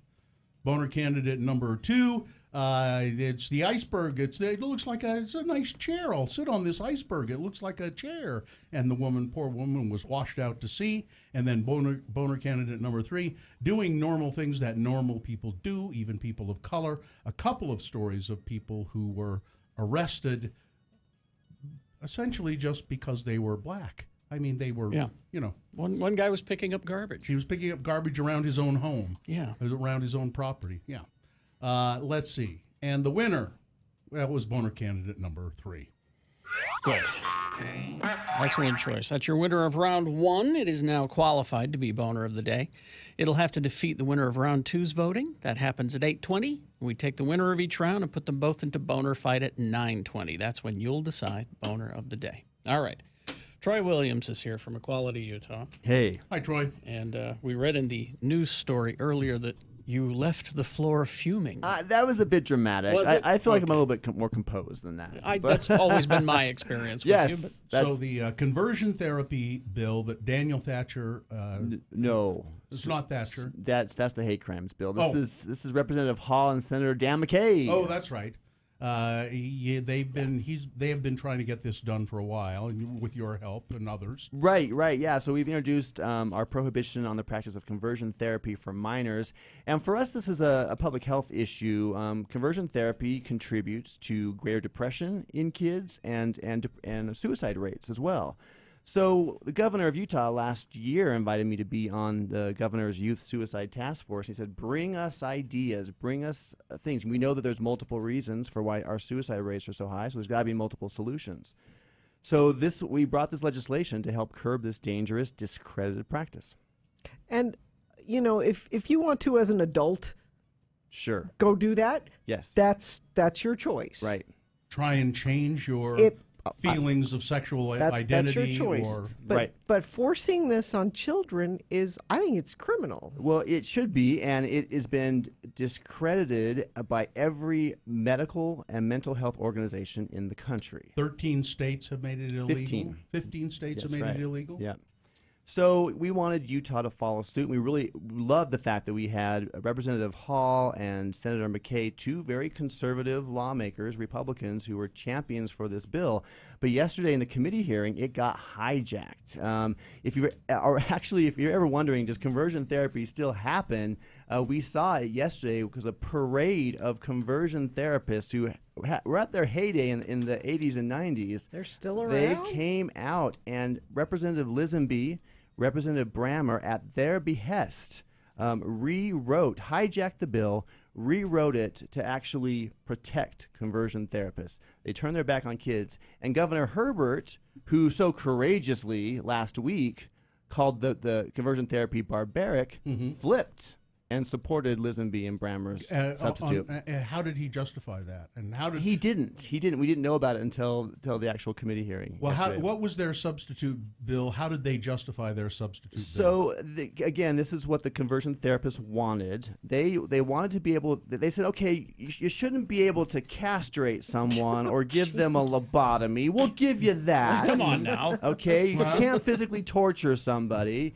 But as long as we don't offer a permanent change, we should be able to do and say whatever we want. Should be able to talk to them about it. Yes, exactly. Help them to reduce and to minimize that and seems manage. reasonable. Sure. So they're going to be able to continue, under this legislation, they'll be able to continue their practice with impunity and continue to damage and harm kids. And how do they do that? Well, when a conversion therapist gives someone the hope that if you, so for example, what a conversion therapist will say to a boy is like, the reason why you have same-sex attraction is because of a damaged relationship with your father. Therefore, you eroticize the same sex in order to repair this bond. That makes no sense. So if you are a little bit effeminate, if you just kind of man up, if you work out in the gym more, if you don't cross your legs, if you speak with a deeper voice, these things will help minimize your attraction. And it won't do that. So when it doesn't, then that's when they say, right, I failed. What's wrong with me? Yeah. I'm no good. And a study from Caitlin Ryan that came out last year showed that when kids are subjected to conversion therapy, their rates of depression double and their suicide attempts triple. So I thought Governor Herbert would be interested in knowing the science that's out there, but he wasn't. He sided himself with a bunch of discredited quack therapists. He turned his back on LGBT kids. This new iteration of the bill is a sham. Well, you're fuming. You don't think you're fuming? I'm a little. See, you're fuming. I'm a little. Okay. All right. You're fuming. I take it back, Bethany from the Tribune. I was fuming. You are fuming. And rightly so. Exactly. So what can we do as voters and constituents? What can we do to help? I mean, you got to send messages to Governor Herbert. Spencer Cox would help. Also, Lisenby and Brammer hijacked this bill. Let them know. And then also send love and support to Representative Hall and Senator McKay, two Republicans who've been champions for us. And just so you know, we're not, this fight is not over. We're on our fourth year working on a hate crime statute. It took us 7 years to pass our non-discrimination law. We will be back every single year fighting to protect LGBT kids. All right. Thank you for Troy. that. Thank you, Troy. You look great. You're up. Thank you. I know this is what I call my lobby drag. I'm all done up in a nice suit. Yes. You look good. Thank you. Ready? And then also check out equality.org because we have all kinds of stats and info and survivor stories on conversion therapy. Nice. You guys still have the email list where you send out every year people that y'all like in the elections and things like that, right? We have endorsements. The endorsements. Yes. I use that every year. Good. So. Excellent. Yeah. When you see, I know they're going to be debating, voting on hate crimes today or the next couple of days. Yeah, in the House. When you see Gail Rosika today, and I know you see Gail all the time. Yes, she's my old mentor. She's your mentor and a good friend of yours, really. Would you tell her that I have been lobbying that she should be included in the hate crimes? Like specifically? Just as a specific, when they put matriculated people, military people, and Gail Rosika. She should have I will champion that for her, yes. No one deserves hate. I think she should be in there. Gail needs lots of love. I think so. Couple of texts here. Let's see. Troy made no reference that they removed trans protection altogether as well. Excellent point. That was another major reason why we... And also someone texting in saying, working out didn't make me straight. It didn't. But it made you much more attractive to gay guys. Yes. Exactly. Lisenby is That's the worst. why I don't work out. I don't, I'm straight. I don't work out. We felt bad to send Lisenby to the state. Sorry about that. Let's see. I support your fuming, Troy. Sincerely, Ashley, a pissed-off therapist. All right. Well, Thanks for reach out to everybody and let them know that. Thanks for the work you do. Thank you so much. Troy. All right. See you next time. Okay. Bye. Thanks for coming down. I-15 North, 21st South to 6 South exit, slow down bumper to bumper. That comes to us from a friend of the program via text at 33986. Crash 9th East, 66 South in Salt Lake. And yeah, things look pretty bad northbound I-15 coming up around Point of the Mountain through the Draper Sandy area. With sold-out shows across the U.S., Sebastian Maniscalco makes his way to Utah for a night full of laughter. Friday, March 8th at Eccles Theater. Tickets at liveattheeccles.com. All right, thank you very much. I believe the 3-Bit Gaming segment is, up next. So we'll be talking about some Vidya games and all that. On the way, stand by for all of that. Got to tell you about my Brooklinen sheets. It's brooklinen.com. Use the promo code Jackson, my last name, to get the deal I'm going to tell you about. And you do. You spend a third of your life in the sheets, or in our house, half of your life in the sheets. If you're a Jackson, you spend more time in bed. All four of us in that great big bed. And that's why we love our Brooklinen sheets. It's about time you got a bedding upgrade. I have been lucky enough to stay in some 5-star hotels, and the sheets there are incredible. And that's what Vicki and Rich wanted to do, is be able to find a way to affordably bring that feeling to your home. And they have succeeded. The 5-star hotel quality sheets, affordable, easy to order. They are the first DTC bedding company, and they've got all kinds of rave reviews. If you go to their website, you can see it. My Brooklinen sheets are the best, most comfortable sheets I've slept on, and now it's time for your upgrade. Brooklinen.com giving an exclusive offer just for our listeners. Get 10% off your first order and free shipping when you use the promo code Jackson, my last name, at brooklinen.com. They are so confident in their product, and all their sheets, comforters, and towels come with a lifetime warranty. But the only way to get 10% off your first order and free shipping, use the promo code Jackson at brooklinen.com. That's BROOKLINEN.com, and the promo code Jackson. Be sure to use that promo code so that you get that deal and we get the credit. These really are the best sheets ever. Mark.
with Geek News Specialist Carrie Jackson. All right. Well, it's time for Game News Specialist. Is this sponsored? It should be. It's not. Well, Brought to you by the 3-Bit Gamer Show. yeah, the 3-Bit Gamer Show. There you go. Starring Jonathan Deasing and some other people. Some other folks. Who are the other folks? A guy named Spencer, a guy named Peterson. A couple very qualified individuals. So that you just kind of know them. I've heard of them. I see. They drop by on the podcast. It's a podcast. It's the 3-Bit Gamer Podcast, and you can find it wherever fine podcasts are sold. Yes, sir. And here he is, Jonathan Deasing himself, to tell you about new games. New games and this old one. Well, it's not that old. Well, Okay, so I've been playing this game called Stardew Valley that I want to talk about because Stardew Valley. Dew as in dew on the lily? D-E-W? Yes. Okay. I think so. now yeah. this looks like an old game. It does, and it's if you guys are familiar with Harvest Moon, it's kind of like a spiritual successor to this. This is a farming simulator. Okay. I know, like you're laughing. You've Yeah, been- everyone's laughing because it's like kind of goofy, You're and going to you go out and bale hay? I you grew can like up on a farm. I don't need these games, all right? too real. Well, if you didn't grow up on a farm, like the whole plot is that you like come from the big city and you go and you can like farm and you can raise animals and you can like form relationships with people in the town. This looks like a good time waster. Yes. Actually, I think And kind of peaceful. Yeah, I if you think hear the my, music. my youngest would actually love this. I think. Yeah, for He'd kids. be all over this. Or if you just want to relax, it's not going to be like a stressful game that requires you to press buttons at the right time or do okay. anything. And I have it on the Switch, so I just like I'll play it on the big screen, then pull the Switch out and like just go play it in bed. It's just totally mindless, just like watering crops, farming crops. It really is. Gonna go but milk the some cows? days you need that. That's exactly what it is. What's it called again? It's called Stardew Valley. It's on the Nintendo Switch. It's been out like on PC for a while, but it's on the Switch now, and it just came out in December, and it's awesome. Okay. Next up, we have this is an old game coming back. This is Toe Jam and Earl. It's out on March 1st, which is it's already out. It's on everything. These are two people, two guys. Toe Jam and Earl. And Earl. Sounds like Toe a- Jam. They are Sounds like a morning show. they are two alien rappers who have crash landed on Earth, and they're trying to get back to their home planet, Funkatron. This is Okay. If it sounds very 90s, it's because it is. 'Cause the first one came out in 91, and then they had Jeff another loved, one. Jeff loved this game. Yeah, and then they had another one in 93, it sucked. Another one in 2002, it sucked. And then they're like, ugh, we're done. They re-released the first one a couple times, but this is the first time there is a new Toe Jam and Earl game in like 17 years. And it's just this goofy, fun game that you just like wander around like planets looking for stuff. Like it's another mindless one, but They are kids kind would of- love this. These guys are kind of ne'er-do-wells, I would take it. Yes. Yeah. Next up, we have Devil May Cry 5. This is out on March 8th. This is kind of cool because the Devil May Cry series has been around for, like 20 years. And this is the first sequel, the direct sequel to like Devil May Cry 4 in like 10 years. And so people are really excited about this coming out. You play as like a half demon hunter, so like Blade with demons. And you're fighting monsters with these huge pistols and even bigger swords. I was going to say, Devil May Cry known for its oversized swords. Yes. And over-the-top stylish action, like you'll, whack someone in the air with a sword and then go flying up after them and shoot them a bunch in the face and then go flying to the next person. It's just wild action. It's the first sequel in 11 years. That's Devil May Cry 5. It's out March 8th on PC, PS4. They're Xbox very popular games. One. Yeah. It's super fun. If you know it, you know it. Yeah. Next up, this is The Division 2. And I've talked about The Division, I believe. I think I might have talked about this game even. It's a smallpox attack, essentially. I want to go back to the farm. Yeah, it only gets worse from here. So this takes place 7 months after the first game, which I told you guys about was the smallpox attack in New York City. Yeah. This one is in D.C. I mean, can D.C. get much worse? And Tom Clancy is involved in this somehow. Oh. Yeah, it's the Tom Clancy's universe. These division agents are like civilian agents that are expertly trained in weapons and all this other stuff, and they're activated when something like this happens, when a crisis breaks out in a major metro. And so you are tasked with kind of trying to put together the city again, which is a huge anarchy-ridden mess. I was going to say the cinematics look like they look real. I mean, it's just amazing, the animation. Oh, it's unbelievable. I don't know how the gameplay is. The gameplay's pretty similar depending on like the system you're playing it on. And what's really cool about this game is the first game people complained like once they got to the kind of the natural conclusion of the game, this game is supposed to have a ton of stuff you can do out afterward, and you couldn't in the first game. It was just like kind of the end game is what they call it was subpar, and so they're kind of addressing that. They're addressing a lot of other issues with gameplay that people had, and so the Division game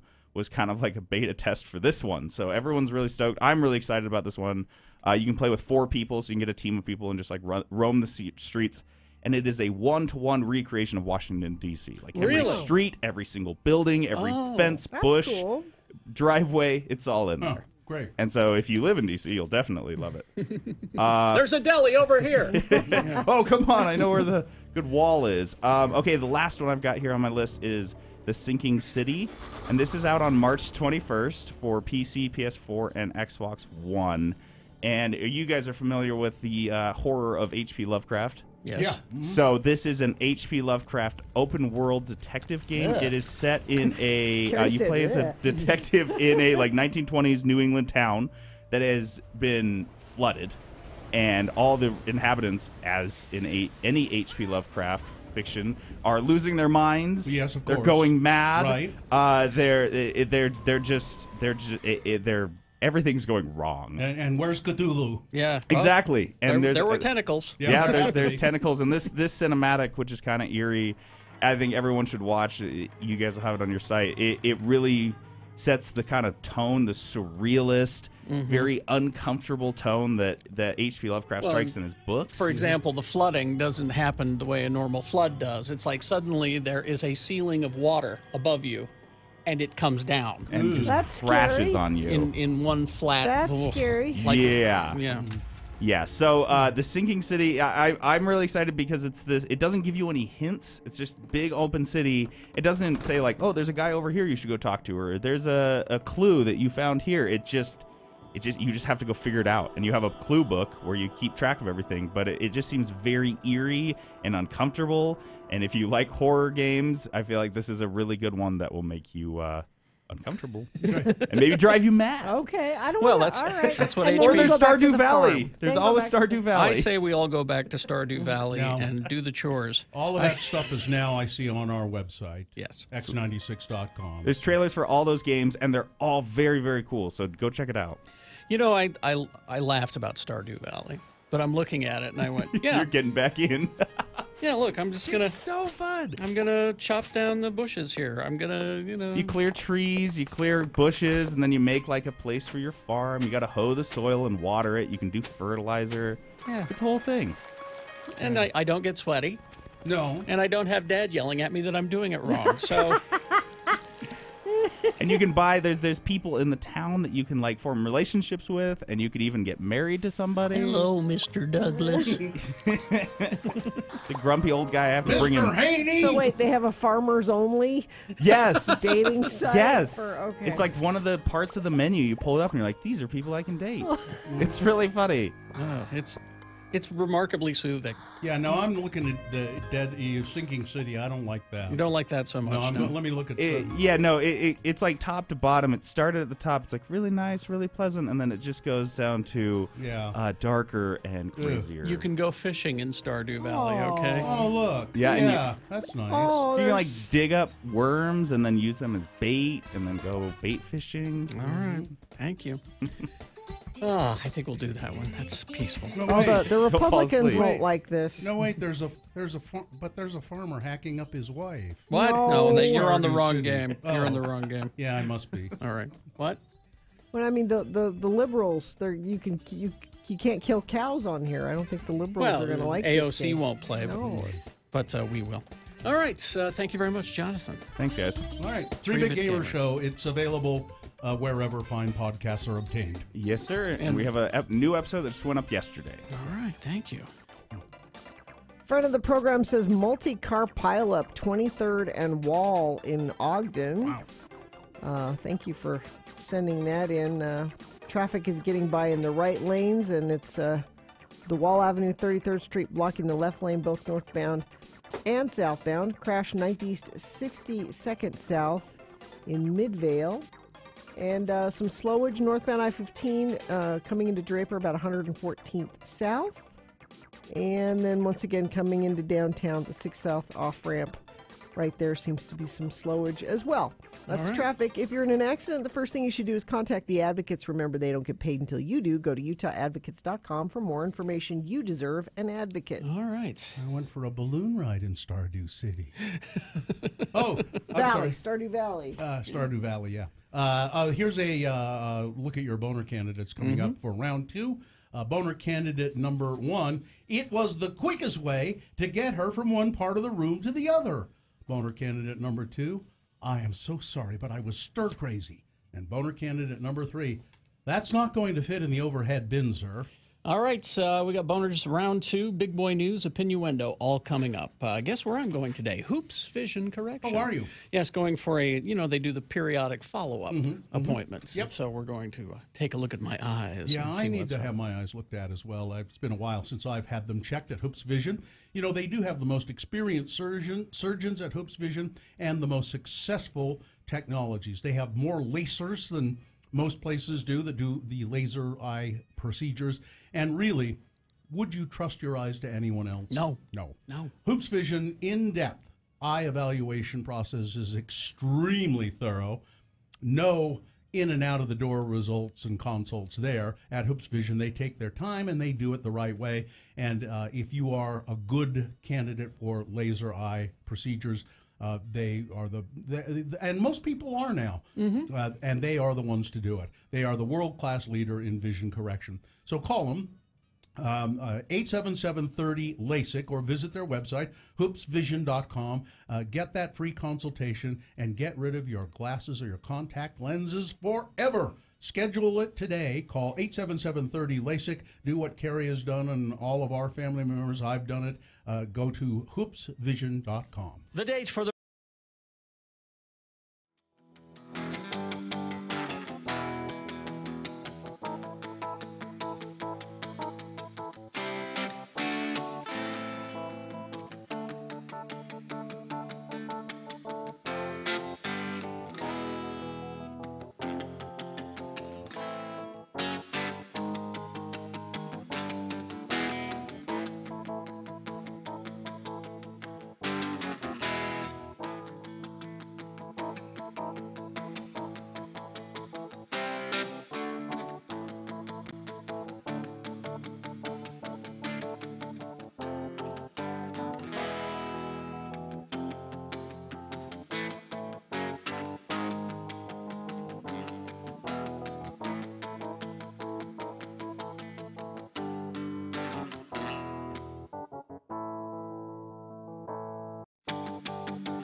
Coming up in about 15 minutes or so, when you vote for round 2 of your boners, presenting to you now 3 news stories. These are examples of bad, stupid, or funny human behavior.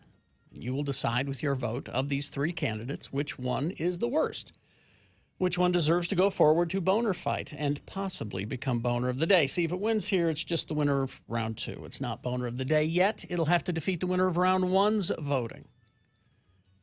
Throw them both into Boner Dome at 9:20. That's when you decide boner of the day. So pick your champion for round 2 right now. 2 candidates now, a third after the news. Once you've heard all 3, then you'll vote.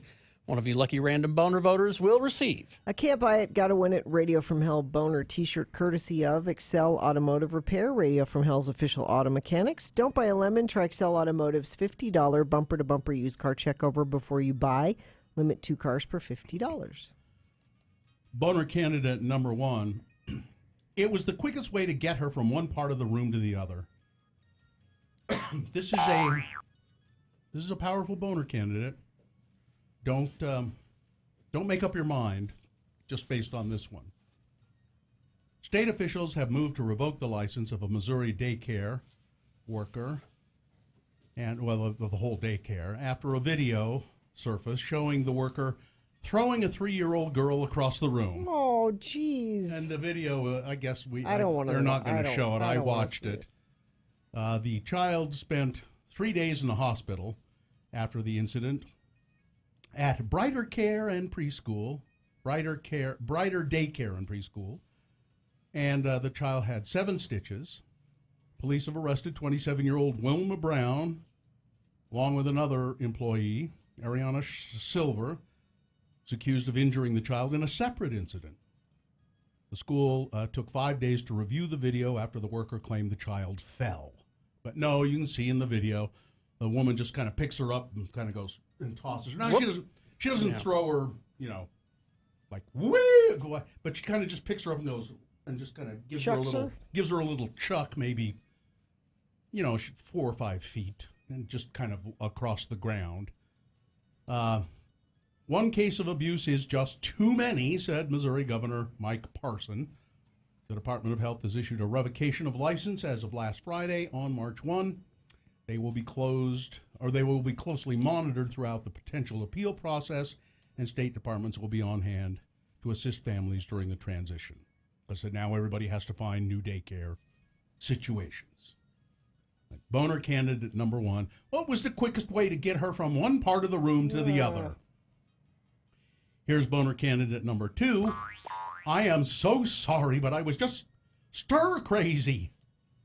The Wisconsin man is facing criminal charges after he defied health officials, and they had ordered him to stay away from public places because, well, he has the measles. Okay, yeah, go home. 57-year-old Jerry Murkowski, ordered by the Waukesha County Health Department to stay home until May 2018, or to stay home in May 2018 because he was seemingly infected by the highly contagious disease. Not seemingly.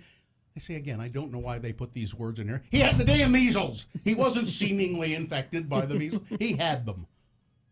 Instead of staying home until it was determined he was not contagious, Mr. Murkowski went, and again, allegedly went. No, he went to Gold's Gym. See, this is why I get upset with the use of the words allegedly. They're covering their... I know, but he went to the Gold's Gym to work out. According to prosecutors, he felt very guilty about it, and he left the gym a few minutes later. After he touched things? Yeah. Sheriff's deputies reportedly stood guard outside Murkowski's home in Brookfield while he was supposed to be quarantined. Prosecutors claimed he was able to leave his home because he hid in his wife's vehicle so as not to be seen by authorities. he ducked down behind the seat. Murkowski and his wife, 58-year-old Christine Bennett, were pulled over by a Waukesha County deputy. Bennett reportedly told authorities she participated in the plan against her better judgment.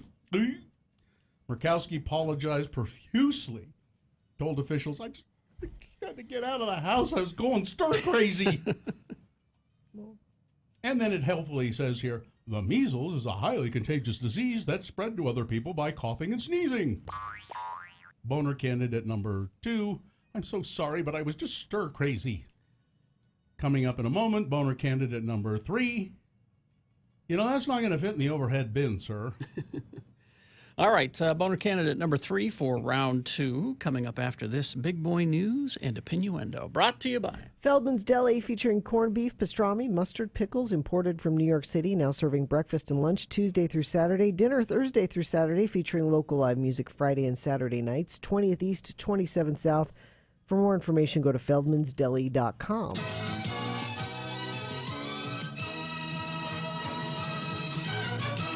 Amazon billionaire Jeff Bezos, or excuse me, I guess it's Bezos. Bezos. I don't know. And his girlfriend, Loren Sanchez, secretly toured an 88. Again, I don't see how secret it was if we have the story. Toured an $88 million Bel Air, California estate. Weeks before their relationship was made public. Oh. We're told that Lauren's brother, Hollywood manager Michael Sanchez, made an appointment for the couple to view the 822 Sorbonne Road, a sprawling estate featuring 9 bedrooms, a state-of-the-art car elevator, a spa with a steam room. What good is a spa without a steam room, I ask you? Point. Exactly. I don't waste my time unless there's a steam. I know. A massage room. And an art studio, without Bezos' security team even knowing they were there. Sanchez is believed to have arranged for the Lovebirds to tour the mega mansion. It's not just a mansion. It is a mega mansion. That means it transforms into a really cool robot. You know who else has a car elevator in their house? Mitt Romney, right out there in Cottonwood Heights. You need a car elevator? He's so like us. Yeah. You know? In December, just before Lauren's birthday, by getting a top realtor to sign an ironclad non-disclosure agreement that everybody knows about. The massive estate is nearly 25,000 square feet, with an additional 20,000 square feet of outdoor decks, patios, gardens, and shuffleboard courts. Sounds like a lot of stuff to take care of. Gina, it's not like Bezos and Sanchez are going to be out there, polishing the. You spend all your time deck. walking from one end to the other. No, you have golf carts for that. According to a listing, the spread also has a movie theater, a game room, and views of the LA skyline. The couple, nice. whose relationship, it does. It sounds kind of cozy, doesn't it? No, it sounds the couple, too much. Oh, Gina, let them have it. He's a billionaire. The couple, whose relationship was made public in January, even considered buying a property next door to build a pro-grade sports facility. Bezos. For who? For them, because they're gonna buy a basketball team, and they'll be the only 2 people watching them play. That'll be fun. All right. That's obscene. And Johnny Depp says that his ex-wife Amber Heard, yeah, of course I've heard of her, had a secret fling with Elon Musk. The hell? A month right after they dated. A month right after he and Amber were married. Yeah, I've heard about this. Why is this news to Johnny? Is this? Yeah. Apparently. No. Oh, he while said, they were married. She said, we were married only a month, and she was already messing around with Musk. Okay. Musk messing. Ew. Doing some Musk messing. Well, that's just not for Mira to be dating Iron Man. That's just not right.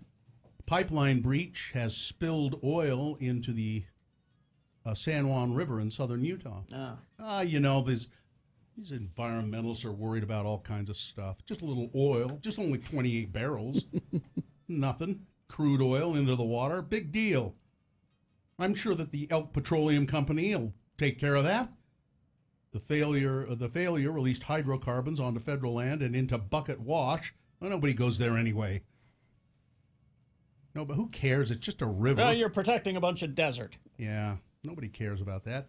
2 missionaries from the Church of Jesus Christ of Latter-day Saints serving in Russia, but they don't call them that anymore. Because they can't. In Russia, they call them volunteers. Because if they're missionaries, that means they're proselytizing, doing the work of the Lord. And in Russia, you can't do that. No. So they call them volunteers. They don't want the Lord anywhere near who Russia. talk about the work of the Lord.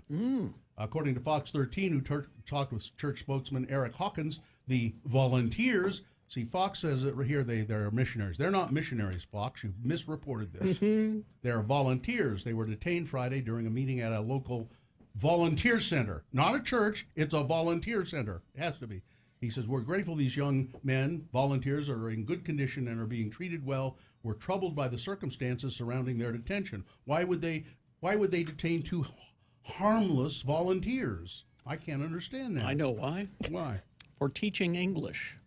Oh, maybe that's it. Really? Yeah, you're not supposed to do that. Yeah. Really? A Republican state senator has proposed allowing candidates for the Utah Board of Education, the elected panel that oversees the state's public schools, to run under a political party. It's an unexpected and contentious move that comes 3 years after the legislature already proposed a bill to do that, or approved a bill to do it, but which was immediately held up by a lawsuit alleging the measure violated the state constitution. A third district judge ruled against the law, and a final decision from the Utah Supreme Court is still pending. I think it's a bad idea. Don't let people run. They should run as nonpartisan for the state school board. Yeah, I think so. They should remain nonpartisan. This is a bizarre story.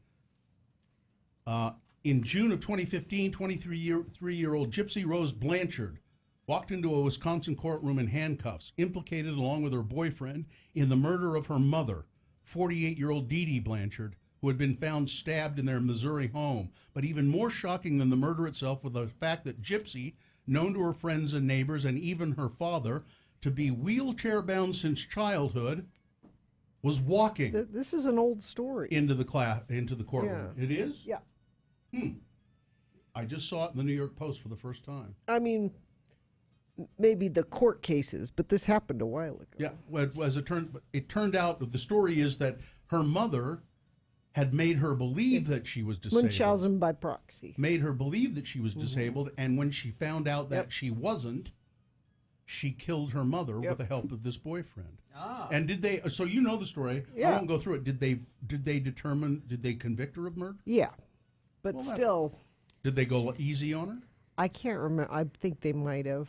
But They should have. yeah, her mom kept her sick for her whole life. Let's see. Let's finish up with now. You remember? You've got 4 minutes. 4 minutes? Okay, I got a couple quick things here then. The Democrats in Washington are looking for.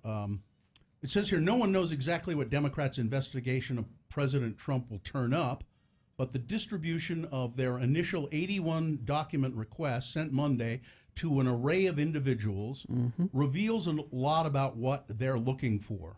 The document requests by the House Judiciary Committee focus on 5 lines of investigation: Trump Tower Moscow deal, conspiracy between the Trump campaign and the Russian government, possible crimes to cover up the conspiracy, payment of hush money to the president's extramarital lovers in violation of campaign finance laws. I mean, if he just did it with his own money, that's okay. I mean, so what? And then the president's receipt of money in violation of the Constitution's emoluments clauses. So that's what they're looking for. And that's probably what they'll find. Now, you heard Donald Trump the other day say, oh, of course I'll cooperate. I'm all about cooperation. Well, that's not necessarily true. Nope. The White House has rejected a request from Representative Elijah Cummings to hand over documents and details related to security clearance for his daughter, Ivanka, and her husband, Jared Kushner. How did they get top security clearance? Because he said, give them clear. And apparently he has the authority to do that. Apparently the He president can override that? Yes. He can give anybody top security clearance. But is it right? But he lied about doing it. Yeah. He said, well, I don't know how they got it. He said, I never did that. Yeah, no, he insisted on it. Yeah, so he lied about that. Yes. Why lie about that if that's within your powers? Just say, yeah, I did it. They're working for me. And then it would go away. But no, he lied about it. And a former White House aide says there is one longtime insider who Donald Trump fears the most as a witness. Who? Now, this is according to Omarosa Newman. Oh, well, so. She said there is a member of Donald Trump's inner circle who can tell you everything if she is called to testify. His secretary. Her name is Rona Graff. Yep. President Trump's longtime personal secretary. Yep. She knows everyone. She knows the role that everyone plays. And she knows everything. Who, what, where, when. She knows where the bodies are buried. Let's bring her in. Come on, Ron. All right. Sports, weather, traffic. Well, Ricky Williams, former NFL player Ricky Williams, he has sympathy for Robert Kraft. Oh, really? You know, Robert Kraft, the owner of the Patriots, who's caught up in the prostitution sting. He says, sometimes it's just better to pay for it. Huh? Okay. I think people have different moral standards and judgments, but from a purely, I'll call it practical standpoint, it may be a little taboo, but sometimes it's just better to pay for it.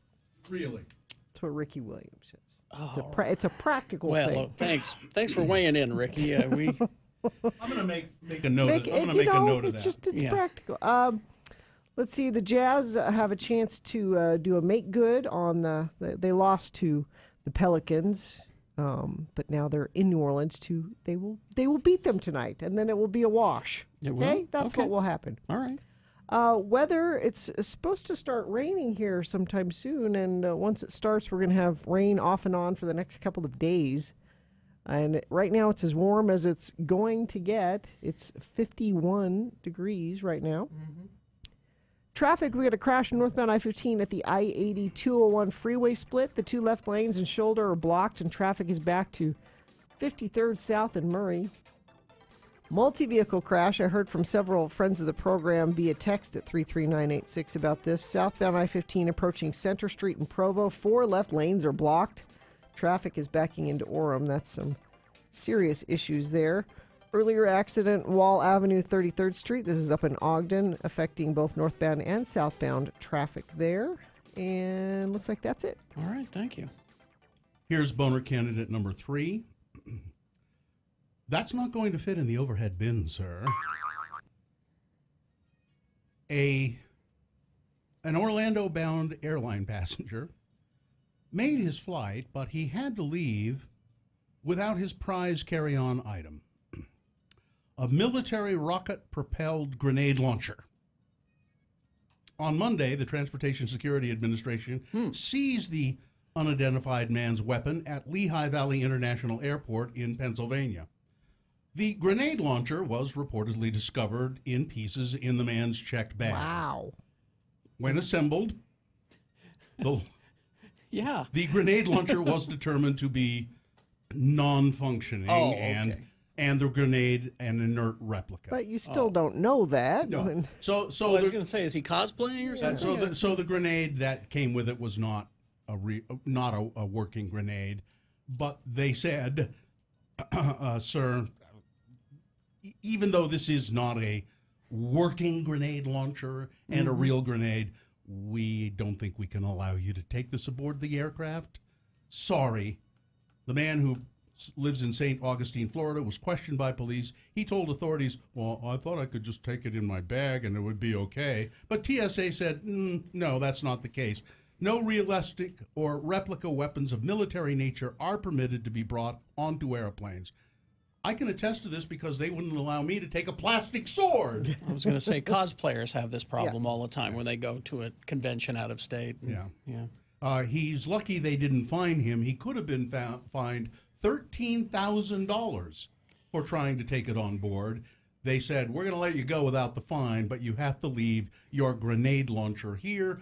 I'm sorry, sir, that won't fit in the overhead bin. Boner candidate number 3. All right, let's review the first 2 and vote. Boner candidate number 1. Well, it was the quickest way to get her from one part of the room to the other. There is a video of a worker at a daycare center tossing a child across the room. Boner candidate number 2. I'm so sorry, but I was stir crazy. A patient, a 56-year-old man with the measles, is told to be in quarantine. You have to stay in your home until you're not contagious, sir. He couldn't do it. He sneaked out and went to the gym. And boner candidate number 3, that's not going to fit in the overhead bin, sir. All right. We got things that must go coming up as soon as we award Boner Round 2. So let's get the voting over for Boner Round 2 and get to it. You've got to decide of these three candidates which one is the worst, which one deserves to go forward to boner fight and possibly become boner of the day. See if it wins here. It's got to defeat the winner of round one's voting. We did that an hour ago. We'll take both champions and pit them against each other in Boner Dome at 9:20. That's when you decide boner of the day with Boner Fight. All right. 1, 2, or 3. This is round 2. Pick your champion. Put that number, the one that you think should win, the candidate number, that single digit, in the message of a text, and text it to 33986. The text is working now. Or you can call 877-602-9696. Or go to x96.com, look for the box that says Boner Voting March 6, 2019, and vote there. You've got less than 300 seconds, though. Let's go. Boner.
Follow him on Twitter at RFHCarry.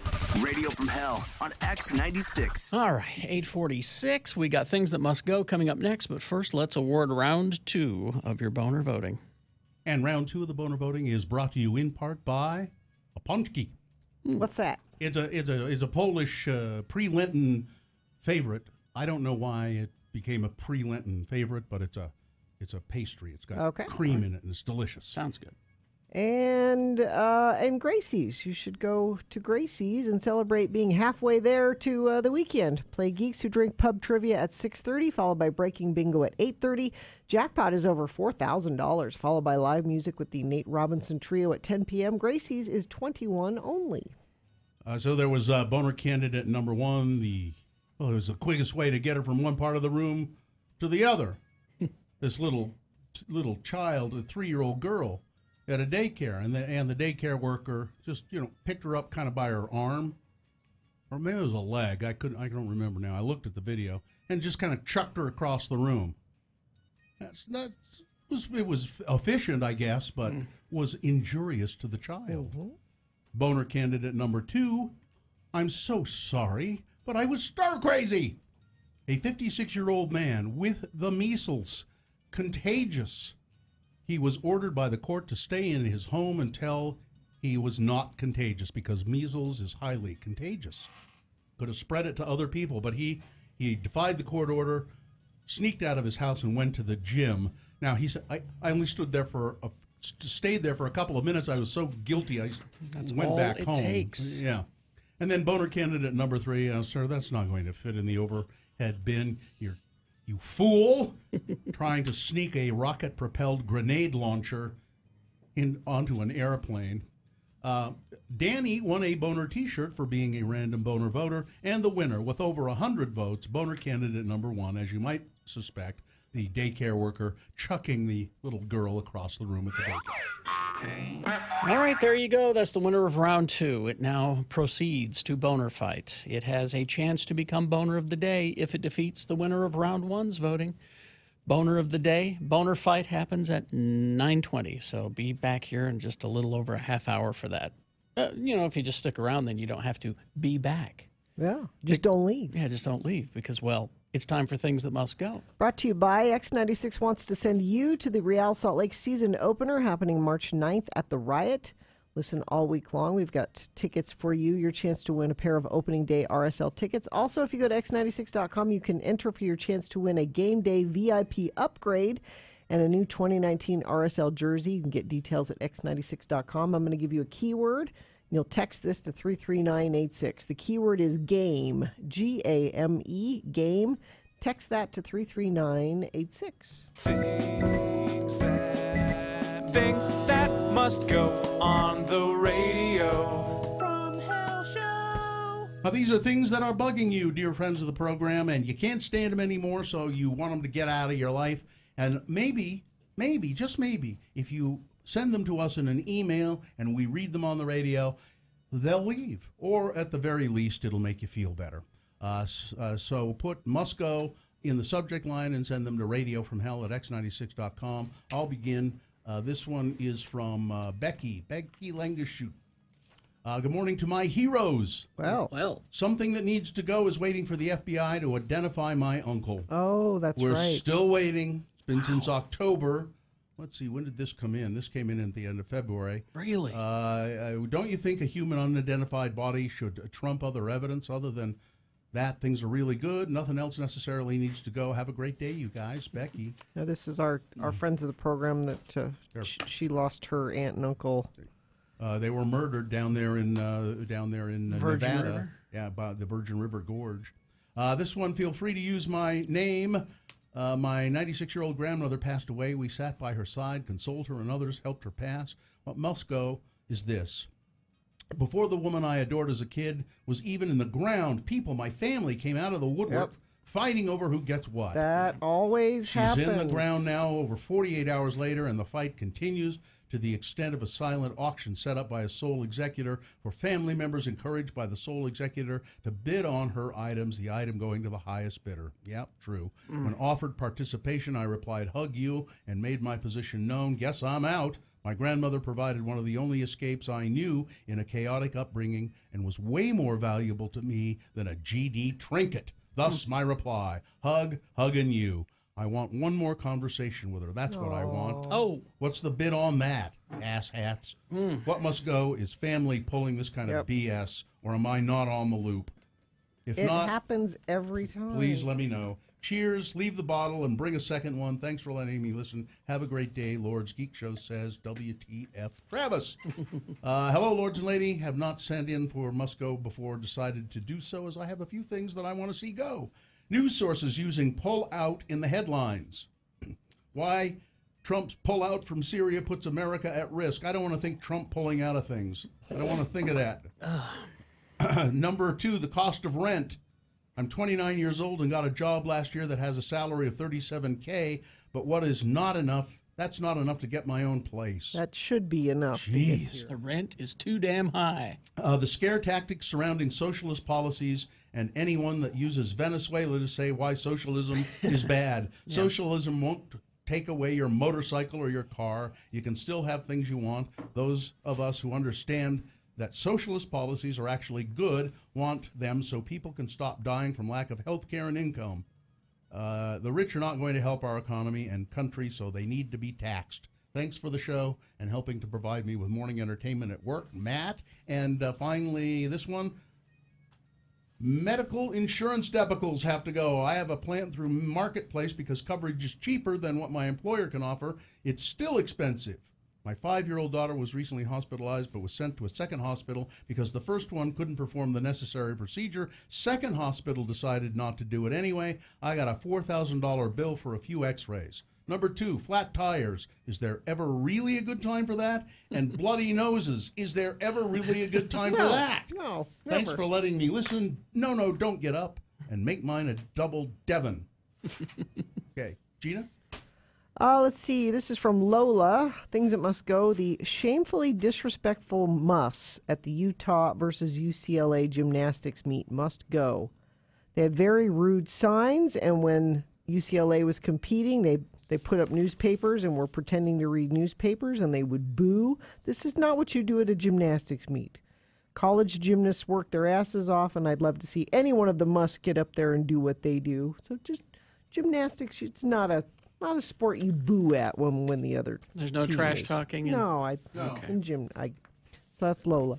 Let's see. Good morning, Lords and Lady. I know my name is in my email, but please don't use it. We recently got a ferret. Oh, she's about 5 months old, and we're training her not to bite and how to walk with a leash and a harness.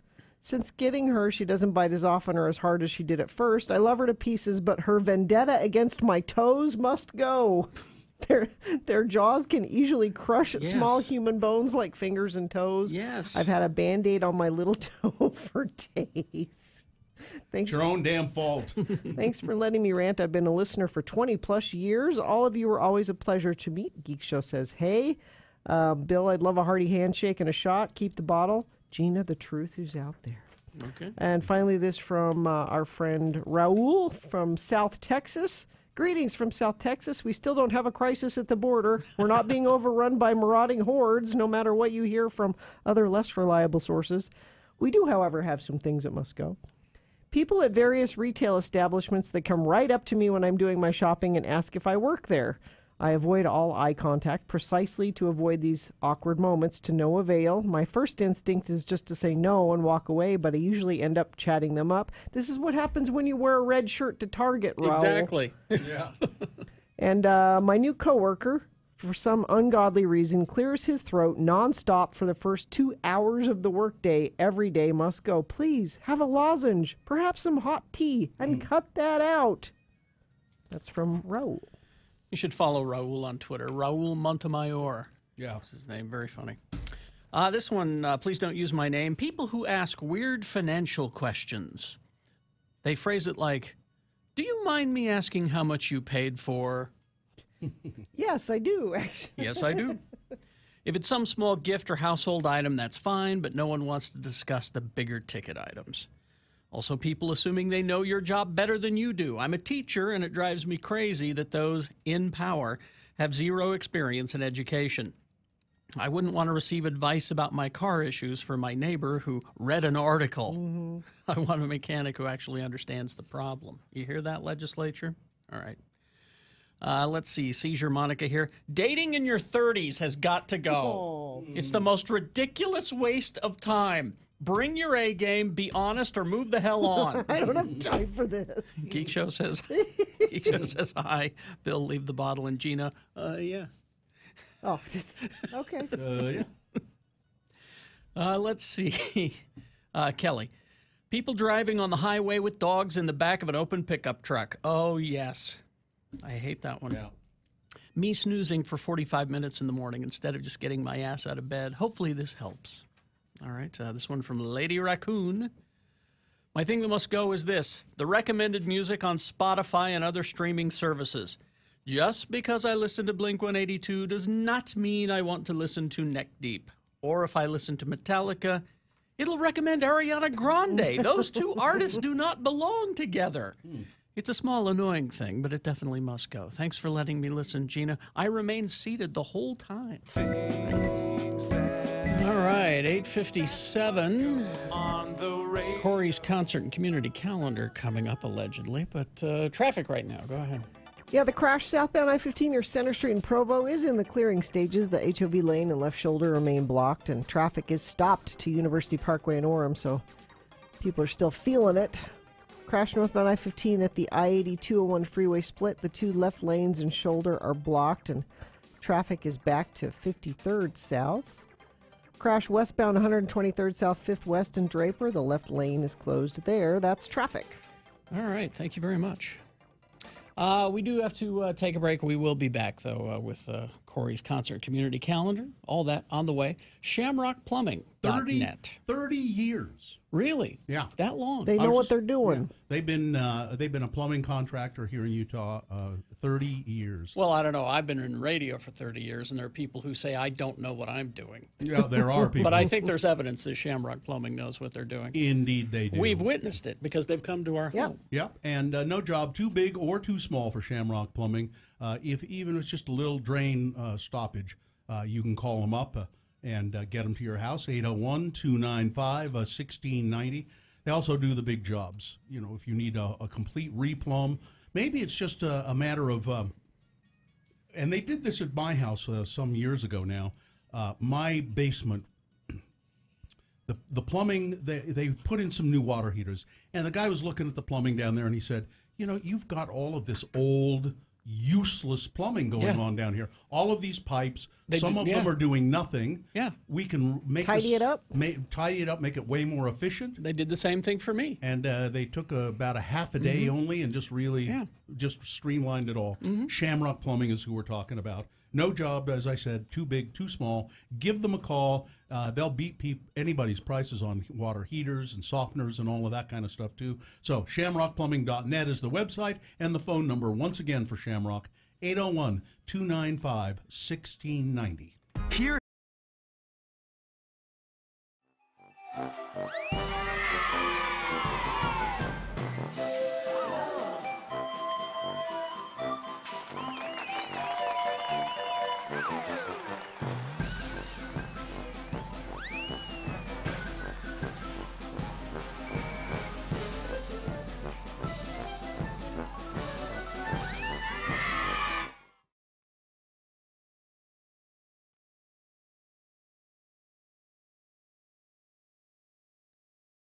How about avian flu? You feel better about avian flu? It's the same thing, isn't it? Yeah, but it sounds, I don't know. Swine flu. You think swine flu? The Hong Kong flu, the Asian flu. What was the one that there was the big epidemic? The Spanish flu. Was it the one? Was that the one that killed a lot of people in the early part of the century? I mean, really, in America, it killed hundreds and hundreds of people. That sounds meaner. Spanish flu. Don't you laugh at the? You're gonna remember we have a storage room in our house. It's full of toilet paper, just in case. Just because it causes such horrible diarrhea. you're gonna run out of stuff, and you're gonna come knocking on my door. I need toilet paper. Is that the first thing you grab when you loot the store? when you loot the store, not you run to the toilet water, paper, not medicine. Yeah, because you don't think about toilet Help! Yeah. I've got coffee filters. I don't need. I've got coffee filters. Yeah, you don't need toilet paper if you've got plenty of coffee filters. That'll stop up your pipes. Don't put coffee filters. Well, I'm in not there. flushing them. Well, I think isn't all won't the sewage plants shut down? Yeah. Because Why would plumbing stop? well, It's because still there won't be flush. anybody to operate the plumbing the sewage I mean, plants for a tile work for a time. for a time, but. Pretty soon, a post-apocalyptic world, if plumbing goes too, I don't know, when the power's out, my toilet works. I don't know. You're It's not an electric toilet. It will work for a while. I took a class on surviving the Did zombie they talk apocalypse. about They toilets? talked about this. What did they say? Your toilets will be okay for a while, but then the sewage treatment plant stops treating sewage because there's nobody there. Yeah. It'll back up. Then it'll back up, Yeah. and it'll be eventually. You'll be able to go for a while. things get ugly. You watch The Walking Dead. That's why we're They gonna never have, really that's- address where they go to the bathroom. They don't. Do you know what they don't address? Periods. Oh. How No, many- they have have they because when addressed when they've been periods? stealing Yeah. when they were stealing stuff from a store Did they? when they were say give- looting. Yeah. Yeah. See, I'm good because I had the hysterectomy, so that is one thing I don't have to So you're- worry Is about. that why you had So it? you're ahead. You're My ahead. doctor said you don't need this. I'm like, no, in the apocalypse, I don't want to deal with having a period, so take it out.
Gary Jackson, Bill Allred, and Gina Barberi on X96.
Even when you didn't want to.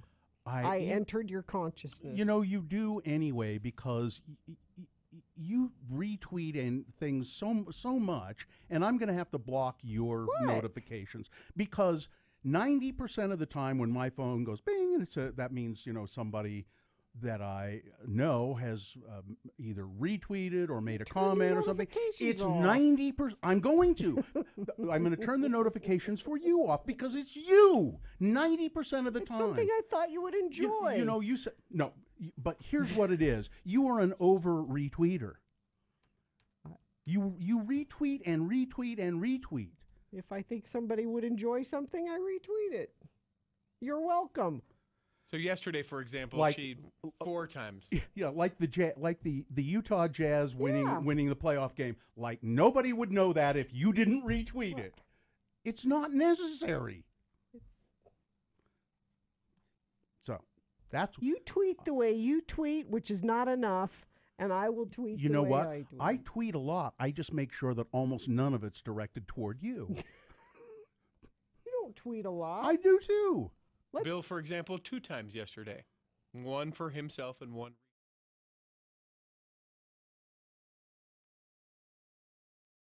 Wednesday, you know. No, it's not. It's perfect. The perfect selection. All right, so there we go. Everyone, it's Corey. Hi. Oh, hello. Good morning. Hi, Corey. Hi. Is this sponsored, hello. by the way? It is brought to you by the Depot and Veil of Maya. Veil of Maya. What's that? Maya's Veil. It's a band. Okay. No, it's a band with Interval, Strawberry Girls, and Crypt Dira. They'll be at the Depot on March 22nd. All of them. All of them. All those bands for one low price. One low price. Get them while you can. Get them while they're hot. It's time for Corey's community and concert calendar. And when we say it's time for it, that means he'll do it right now. Everything that he mentions will be available at x96.com. And you can always just text the word events to 33986, and this will be handily delivered to your text box. Promptly at 12:03 today. Is it a text box? It is Texting text. device. A texting box. Sure. I like box. Your messaging app. Text box. All right. What do we got? All right, tonight, nothing. Don't worry about it. All right, that's fine. I'm not that's going good. anywhere. Yeah, just stay home tonight. Tomorrow, though, have you ever thought about a job in broadcasting? Well, I've thought about it. No? Are you sure?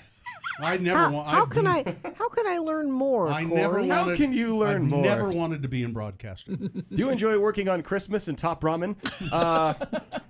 There's a broadcasting job fair at the University of Utah. Oh. There'll be broadcasting professionals. Are you going to be there? No, I'm not a professional. Well, that's someone who is paid to be in the broadcasting business. Somebody, That's a broadcast professional. It's somebody from HR. Well, according to Probably, this, yeah. they've got, so they're going to have professionals in sales, engineering, on air, clerical, traffic promotions, internships, and more. And to that I say don't ask when it says more, because I think that was everything. I don't know what the more that's is everything. there. All right. So, all right. Thursday, Cirque du Soleil Crystal at Maverick Center. It's Cirque du Soleil on frozen water. Huh, okay. Yeah. It's Can they do an that? ice skating show. Again, ice skating show. Goes through March 10th. Cirque du Soleil can do anything. They Okay. can. They're very fit. Just checking. Eric Andre will be at Wise Guys at the Gateway. Now, as of the writing of this, all shows are sold out except for Thursday night's show. Okay. So that's the only one. As I wrote this yesterday, about 4:05 p.m. I haven't looked back since, but I'm too scared to be in the same room with him. it could. You don't know where Yeah. that could go. You never know what he's going to do. He moves quickly. Would be entertaining though. Friday. Don't often talk about Ogden a lot unless Twilight's going on up there. But the 7th annual Indie Ogden Awards going on. Yeah. It's going to be a Western theme thing with a 3-course dinner, including a steak. So that's good. They'll be celebrating the rabble-rousers, artists, merrymakers, and dreamers of Ogden. You know that 3-course dinner including steak. You know what the other 2 courses are? What? Steak and steak. Steak and steak. Steak sauce. Yeah. Saturday, Weathers, band I like. I played them on Exposed before I started becoming a day walker, and they're good. They'll be at Kilby Court on Saturday. Monday, Mansion Air will be at Kilby Court. Lots of stuff going on at Kilby Court. And Tuesday, Andrew McMahon in the Wilderness at the Depot. You know, from Jack's Mannequin and just Andrew McMahon. So there you have it. That's what's going on this week. Well, that's good. Yeah. Once again, brought to you by Veil of Maya, March 22nd at the Depot. Thank you very much. Thank you. Text the word events to 33986. Thank you, Corey. Coming up after these, we got Boner Fight to determine who is Boner of the Day. Also, a reasonable amount of news coming up. But right now, Gina, if you wouldn't mind, you were down there just recently. Down there, you mean at Volkswagen Volkswagen Southtown? Yes. It's just off I-15, 106 South, the west side of the freeway. Met Festus down there and met our friend Carly, salesperson Carly, who showed us the 2019 Atlas SE with tech. I said, what does with tech mean? Well, it's extra nifty. It's got Apple CarPlay, Android Auto, heated seats, push button start, personalized seating for each driver so that you get a couple of keys. And driver one, you set I like my seat here. I like X96 on the radio station. I like my mirrors here. I like the steering wheel here. It automatically adjusts. But then when driver 2 gets in, it all moves around. It's still X96 on the radio, though. Oh, that okay. doesn't change. All right. That's no matter who the driver is. It's that. I'm glad we've worked out that deal with them. And lowest prices of the year at Volkswagen Southtown. Save up to 35% off MSRP during Volkswagen Southtown's spring sweep sale. 35% off dealer discounts. Just ask for more at Volkswagen Southtown. Don't miss the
part of the Radio from Hell show on X96. Call 877-602-9696 or text us at 33986. Message and data rates apply. All right, remember that info. You're going to need it here in about 6 minutes for Boner Fight to determine who is boner of the day. So before that, a reasonable amount of news brought to you by Lisa 2018 Honda Civic LX CVT from Stockton 12 Honda for just $5 a day. Honda Civics just $5 a day, only at Stockton 12 Honda in the Southtown Auto Mall. A frustrated R. Kelly broke down crying during his first interview since being accused of aggravated sexual abuse, claiming he's innocent and his checkered past is not relevant. People you mean if you do things in the past, they don't count now? People are going back to my past and they're trying to add all of this stuff now to that, he says. When let's see, he was talking to Gayle King when King said that Kelly's past with underage girls, including child pornography charges, is relevant. He said, absolutely no, it's not. Kelly said the accusations were unfounded. For one thing, I beat my case. When you beat something, you beat it, he said. You can't double jeopardy me like that. It's not fair. Huh? Kelly was acquitted of the child porn charges against him. And he's right. I mean, if he was found not guilty, he said, I'm not guilty. You can't do that. The R&B star was also asked about accusations that he held young women captive in a cult. He said, no, it's not true. I didn't need to do that. Why would I need to do that? I'm R. Kelly. Well, how stupid is it for R. Kelly, with all I've been through in my way past, to hold somebody like that? He said. He got visibly agitated. Use your common sense. Forget the blogs. Forget about how you feel about me. Hate me if you want. Love me if you want. But just use your common sense. How stupid would that be for me to do that? He said. It was I watched a little bit of it. Gayle kept her composure. He stood up and was pointing and yelling and crying. Yeah, he was really upset. It was scary. So I guess this is about power, huh? Officials are piecing together the details after a woman who was lying down in a parking lot was run over by a police car here in Salt Lake. Police don't know the details about the woman's condition before the officer's car hit her. Unified police officers responded to a call of a welfare check in the Highline Plaza, 23rd East and 33rd South. Ken Hansen, a unified police detective, as the officer was pulling into the parking lot, his car ran over a woman who was lying in the parking lot. The officer apparently just didn't see her. The officer tried performing life-saving measures on the woman, but she died on scene. The woman's name not yet released. Police say she was 25 years old and from Georgia. Police have received several calls about her over the past week, saying she was living in various parking lots in her car. The officer is on paid administrative leave. Salt Lake police are investigating the situation. Ex-football player, one-time NFL hopeful who originally told his cellmate that two strangers had killed his wife at a Park City condo, but he led on differently one night in the Salt Lake County Jail. That's according to testimony Tuesday during a preliminary hearing for Anthony McClanahan, who's charged with murder. When another inmate started yelling, an annoyed Mr. McClanahan paced and threatened to cut the man's throat like I cut that expletive's throat, employing a derogatory term toward the woman.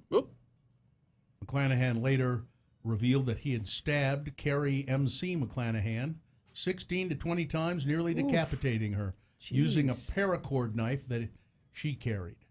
His former cellmate, Michael Bell, testified. He thought that she was messing around with his family friend, Bell said.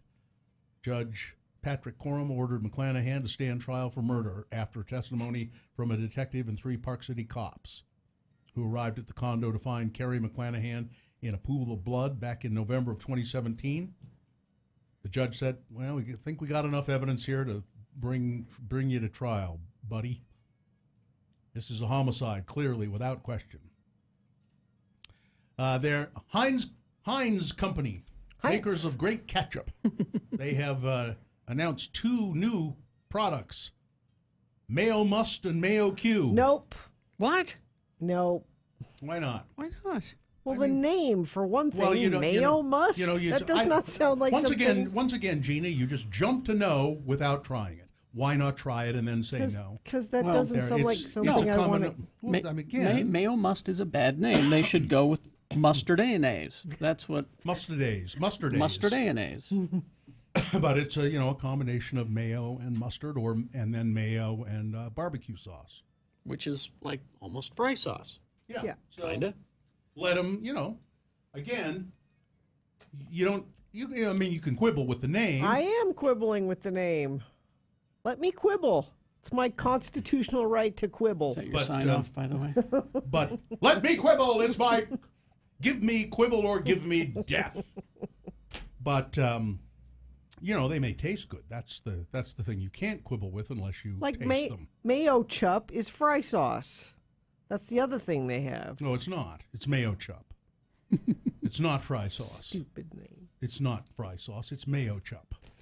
I haven't seen it, by the way. Do they have? Is it in the store? I've not seen it either. A Virginia brewery made national headlines for its popular Saturday morning beer. Saturday morning beer. And now some people are reselling the IPA online for hundreds of dollars.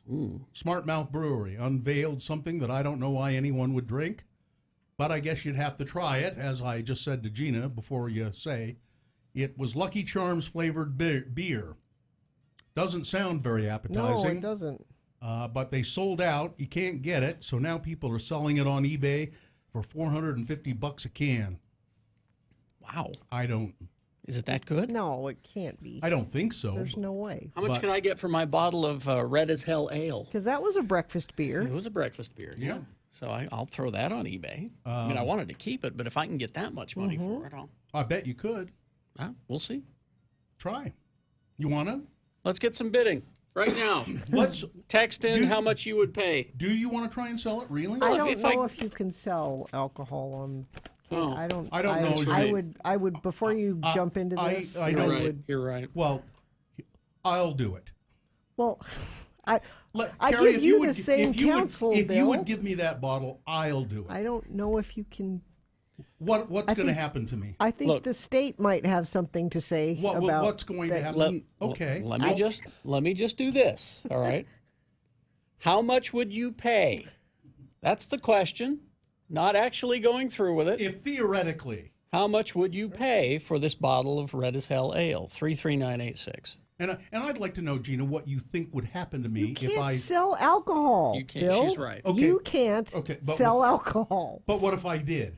Well, do you want to find out? What do you think would happen to me? I don't know. I know it's against the law. Am I going to be clapped in chains? Maybe. And taken away? It might cost you some money you don't want to give up. I'm trying to help you. Maybe. Fine. Sell the beer. I won't come visit you in jail. He can't. It's my bottle. It's his. I can't sell it. Let him gas on all he wants. It's my bottle. I'll go find some and sell it.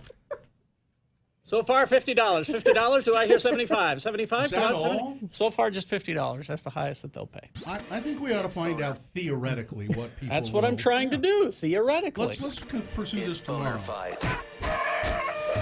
And then with Radio from Hell on X96. And then we'll see. Maybe it's worth going to jail. It says $350 now. What? I don't think they really mean that. I think they're kidding. But All right. Here we go. The boner fight.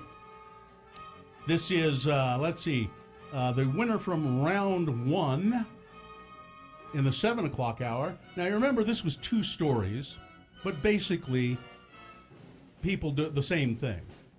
One of the stories, it was a man in Boulder, Colorado.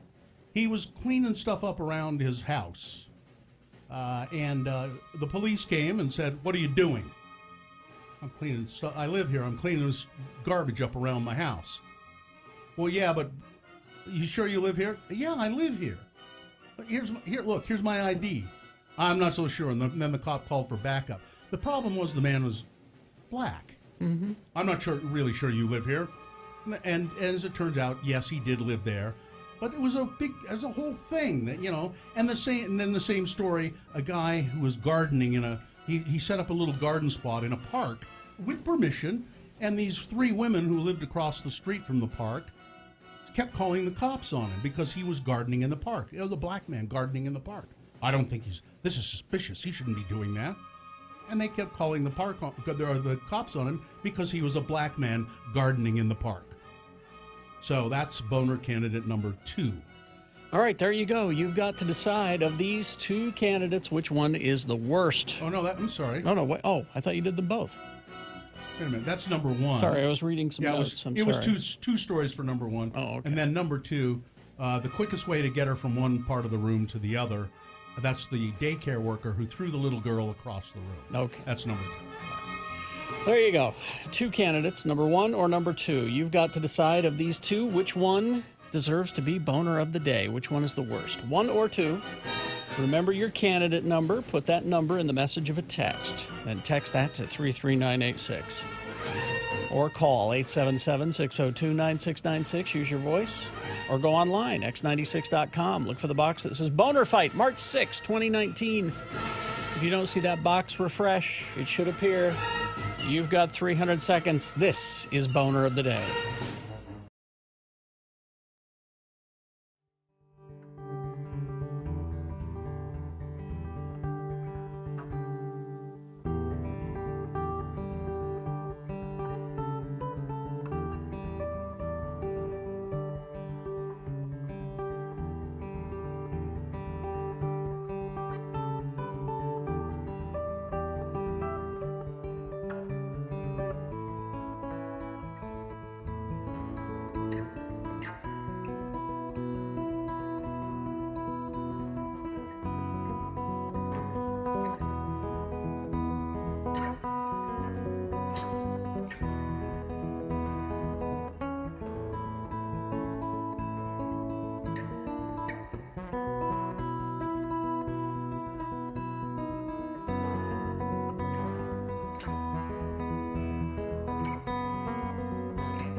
Barry, Radio from Hell on X96. Catches me off guard every time. 9:37, let's award Boner of the Day. And it is brought to you by Punkies and Shrimp, Chicken, and Andouille Sausage Jambalaya. All right. And that's it?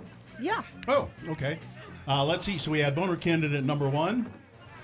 You know, doing the normal things that normal people do, even people of color, like cleaning up garbage around your house or doing a nice garden in the park. Or walking your dog, or Yeah. barbecuing in the park. Yeah, or maybe coming to the neighborhood because you're a house cleaner. Things like that. But you're a person of color, and it looks suspicious to white people or white police officers. I just, you know. And then there's Boner Candidate number 2. It was the quickest way to get her across the room. A daycare worker caught on video throwing a 3-year-old girl across the room. That is a horrible thing. But it wasn't horrible enough to beat Boner Candidate number 1. Really? Yeah, by 7 votes. Yeah, I got to agree. All right, that's your Boner of the Day for March 6th, 2019. It is now qualified to be Boner of the Week. Dave the Flower Guy will decide that on Friday at about this time. Now what? I have some emergency traffic. Emergency traffic. All right, let me get out the emergency traffic music bed. Streets in downtown Salt Lake are blocked right now as the Qualtrics conference awaits the arrival of Bill McDermott. He's coming. I thought you were going to do this story in the news, Bill. Bill McDermott's coming to the Qualtrics conference. Well, I don't know who that is, but President Barack Obama is here in Salt Lake City right now. Well, that doesn't affect me. You know who else is? Bill McDermott. Oprah Winfrey here in Salt Lake. Yeah. Well, why do you? Bill McDermott's speaking at that conference too. I don't know who Bill McDermott is. Oh. Richard Branson speaking at this conference. Yeah. Ashton Kutcher, which I thought he'd be in New Orleans because the Jazz have a game tonight. It's Kyle Korver. Well, that's exciting. Oh. See, I wouldn't. Why wouldn't you mention that Because it's a private event that not everybody can go to. So but maybe you're wondering why the roads are blocked off in now you downtown know. Salt Lake. Well, now you know. Unless you're hearing this on Thursday morning. Yeah. Which is then it's not a thing. If you're hearing it on Thursday morning, then we'll be talking with Cynthia later, our intern Cynthia, because she's there. Oh, she's going. She was going to give us a report. A full report, eh? All right. Of this thing that Bill doesn't think we should talk about. Well, I mean, it's nice that if you've been invited to this private event, then you can hear them speak. And Cynthia's going because her dad has an into it, or somebody has an into it. So it's Obama, Oprah, and some other people. Richard Branson. Richard is there, Branson. Is and Michelle Bill Obama? McDermott. No. Bill McDermott. Who's Bill McDermott? I don't know. He's just. Oh, okay. He's listed as one of the prime reasons that people are going to it, though. A-list speakers. Like Bill McDermott. Here, I'm going to find out who he is. Find out who he is. There he is. Bill McDermott, net worth.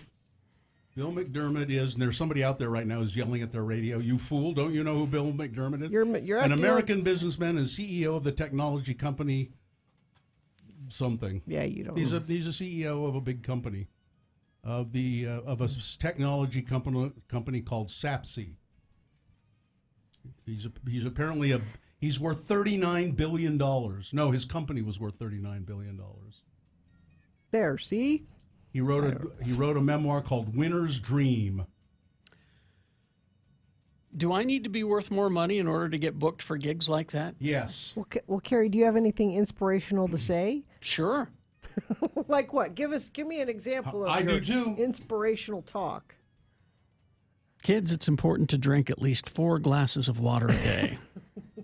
Here's my inspirational talk. That work? I stand up in front of the crowd and say, "Ladies and gentlemen, don't let your meat loaf." Don't you think? Well, it's just, I hear all the time, people getting asked to speak at thousands of dollars. And they get paid for this. Amanda Dixon does it all the time.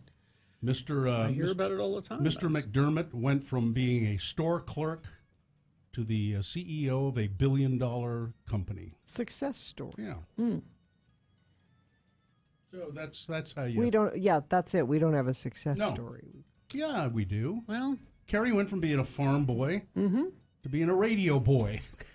Oh, I could play the cancer card. That's easy to do. Oh, that's people love cancer speakers. A lot of people do that. I've never done that because it seems disingenuous to me. You should be a cancer speaker. Because I'm hardly a hero. I just laid there. The doctors are. The kind of doctors did heroes. everything. I didn't. Yeah. I didn't beat cancer. The doctors did that. I just laid there. Yeah. Which is why I never get asked to speak about things like this. Will you insist that they not put that in your obituary that you fought a courageous and won a courageous battle with cancer? Yeah, there will not be. It will not be in the obituary. If I even have one, I don't know. That's up to Sue. I'll be gone. That's her thing. You don't care. If she feels like doing it, then she'll do it. I keep thinking I should write my own. You should. But I don't. You gonna leave that to your family to do? And Yeah, no, I trust should- them with I mean, that? with as obsessed as you are with obituaries, I do like them. I think you should do it. I probably should write my own. Yeah, write your own and just say, "Here, I took care of that for you." But then they'll probably go, "Oh no, that's terrible." Well, he shouldn't say that because I would not be very complimentary. Well, that's of what myself. that's what obituaries are supposed to be. They're supposed to lie. They're supposed to think of nice things to say about. Well, you're not supposed to lie, though. I don't think you should lie. Well, in an don't obituary. lie. Bill was a war hero. No, Well, he wasn't. if I don't lie, it's not going to be very long. He won the radio wars, Gina. He won I the was in the radio trenches of the radio war. Well, up to about now, I've won. Are you waving the white flag? Yeah, I'm now? about to give up. We'll see. We'll see how it goes in the next couple of weeks. All right, we will take a break. We will be back. Stand by. We got to tell you about Park City Culinary Institute right now, though. Yeah, if you're hosting a dinner and you want to impress people, maybe it's just a small thing with some close friends, or you want to do a nice big to-do for a bunch of people, maybe take a cooking class to prepare for it. That's a good great idea. Mm-hmm. Park City Culinary Institute and their cooking school will make you fearless. You'll learn how to. Once you have the skills in the kitchen, then you're fearless, and you might even do something without a recipe. Yeah. I know, it's crazy, right? Yeah.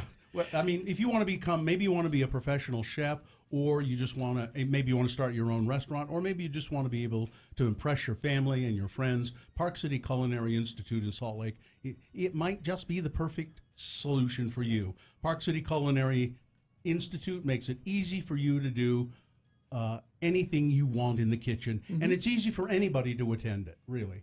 Their programs are as short as 6 weeks. They have convenient schedules. You can attend part-time or daytime or nighttime. And with their new campus here in Salt Lake, you can do what you like and make your dreams, cooking dreams come true. So learn more, apply today, or visit their website. It's info parkcityculinaryinstitute.com. That's info parkcityculinaryinstitute.com. And you mention Radio from Hell, you'll get. Let me see. No, that's wrong. Just tell them we said hey. Yeah, just tell them we said hey. Right. The date for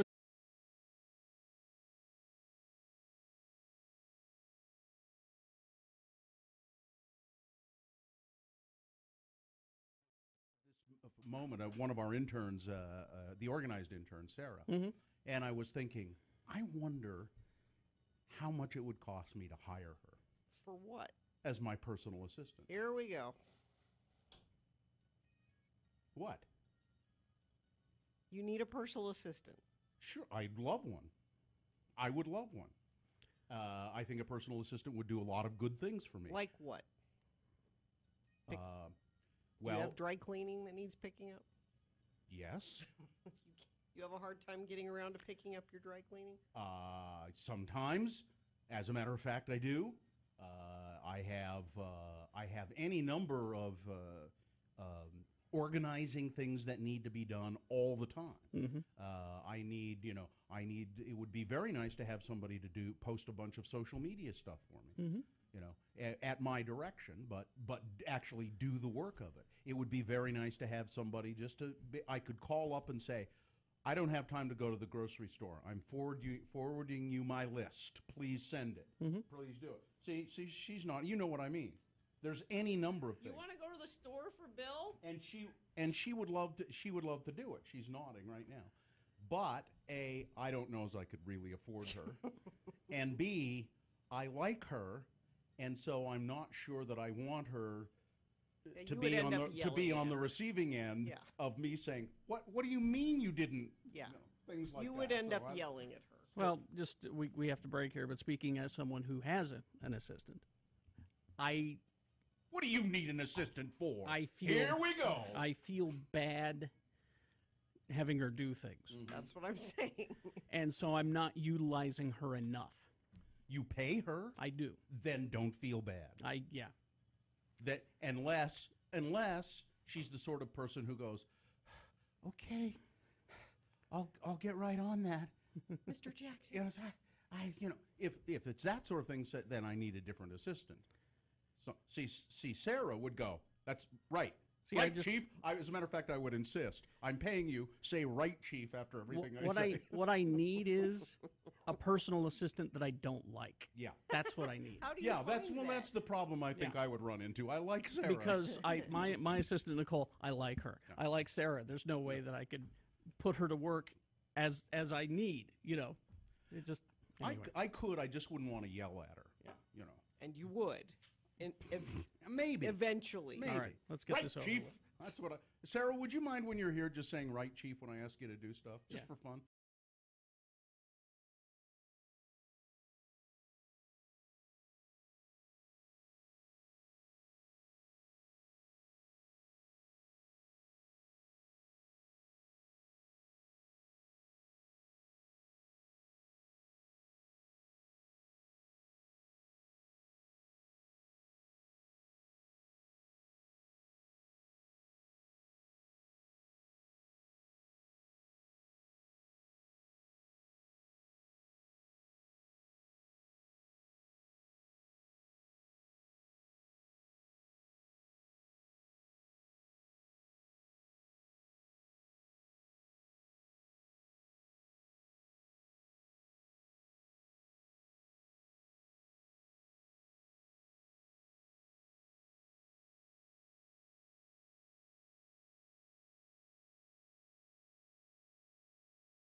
I'm X96 with action figure news specialist Kerry Jackson.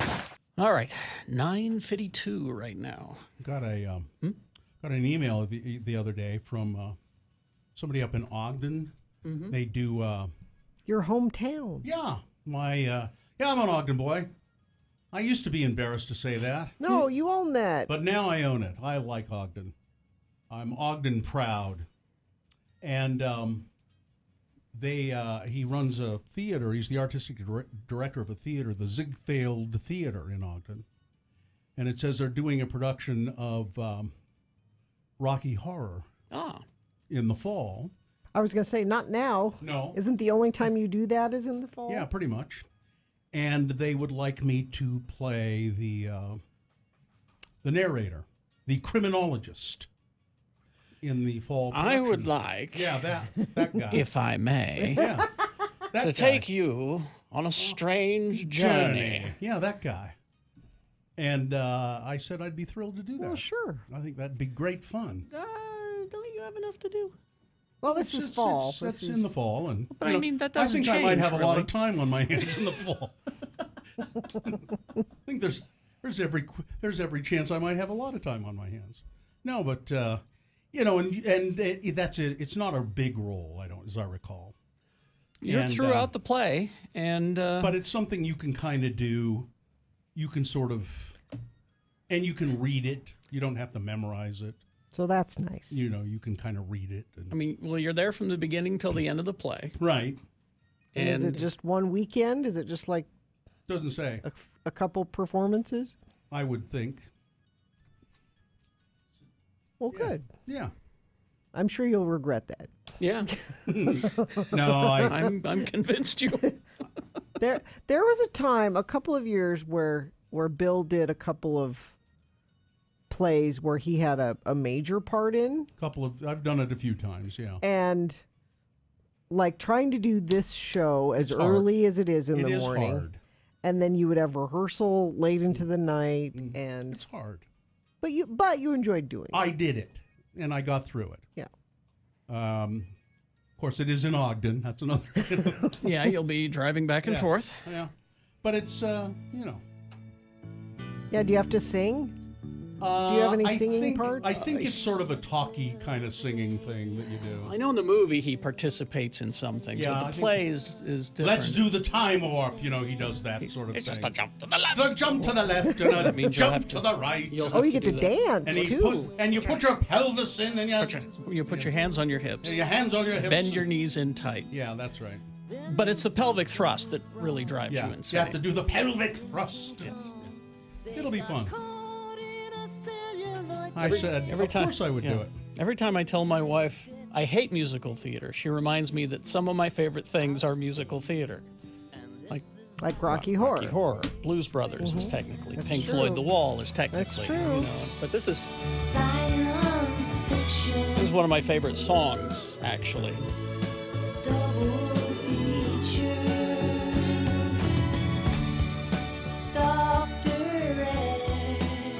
Sometime when I have time, so like in April, what I want to do is I want to watch or rewatch, because I've seen a lot of them, all of the movies that are mentioned in this song. Oh yeah.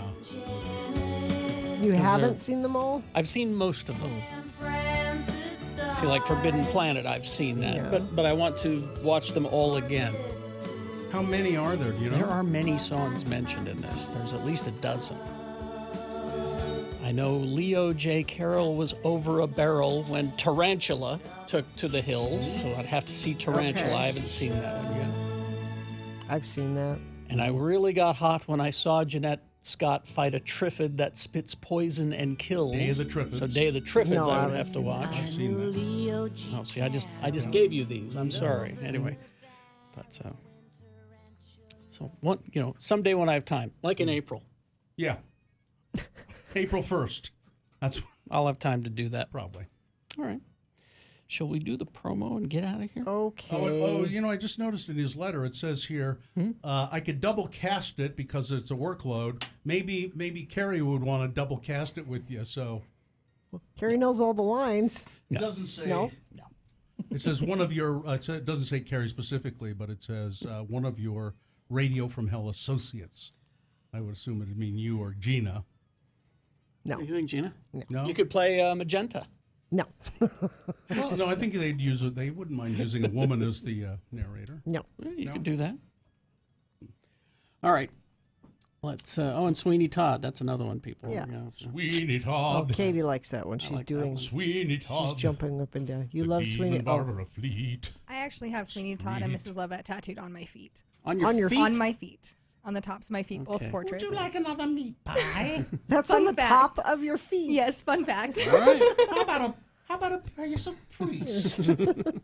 Try the priest. Here we go. Oh, no, it's too fatty. Let's do the promo and get out of here. You'll notice, Gina, that I begin. And I have 2 lines. On Thursday's Radio from Hell show, Beat Gina will be happening at 7 a.m. So make sure to call in for a chance to beat me. Also, Sean Means will be here talking about movies coming out this week, including Captain Marvel. So join us tomorrow, Radio from Hell show. What, aren't we going to be having all that and more? No, I guess that's all we're having. No promises. But usually we have all that and more. We've been over-promising our more. Yeah, I guess we probably shouldn't get people's hopes up. That's true. All right, are we good? Mm-hmm. All business? Mm-hmm. All right. Live long and prosper, bitches. No, you know who I am. Let me quibble. Corey is next.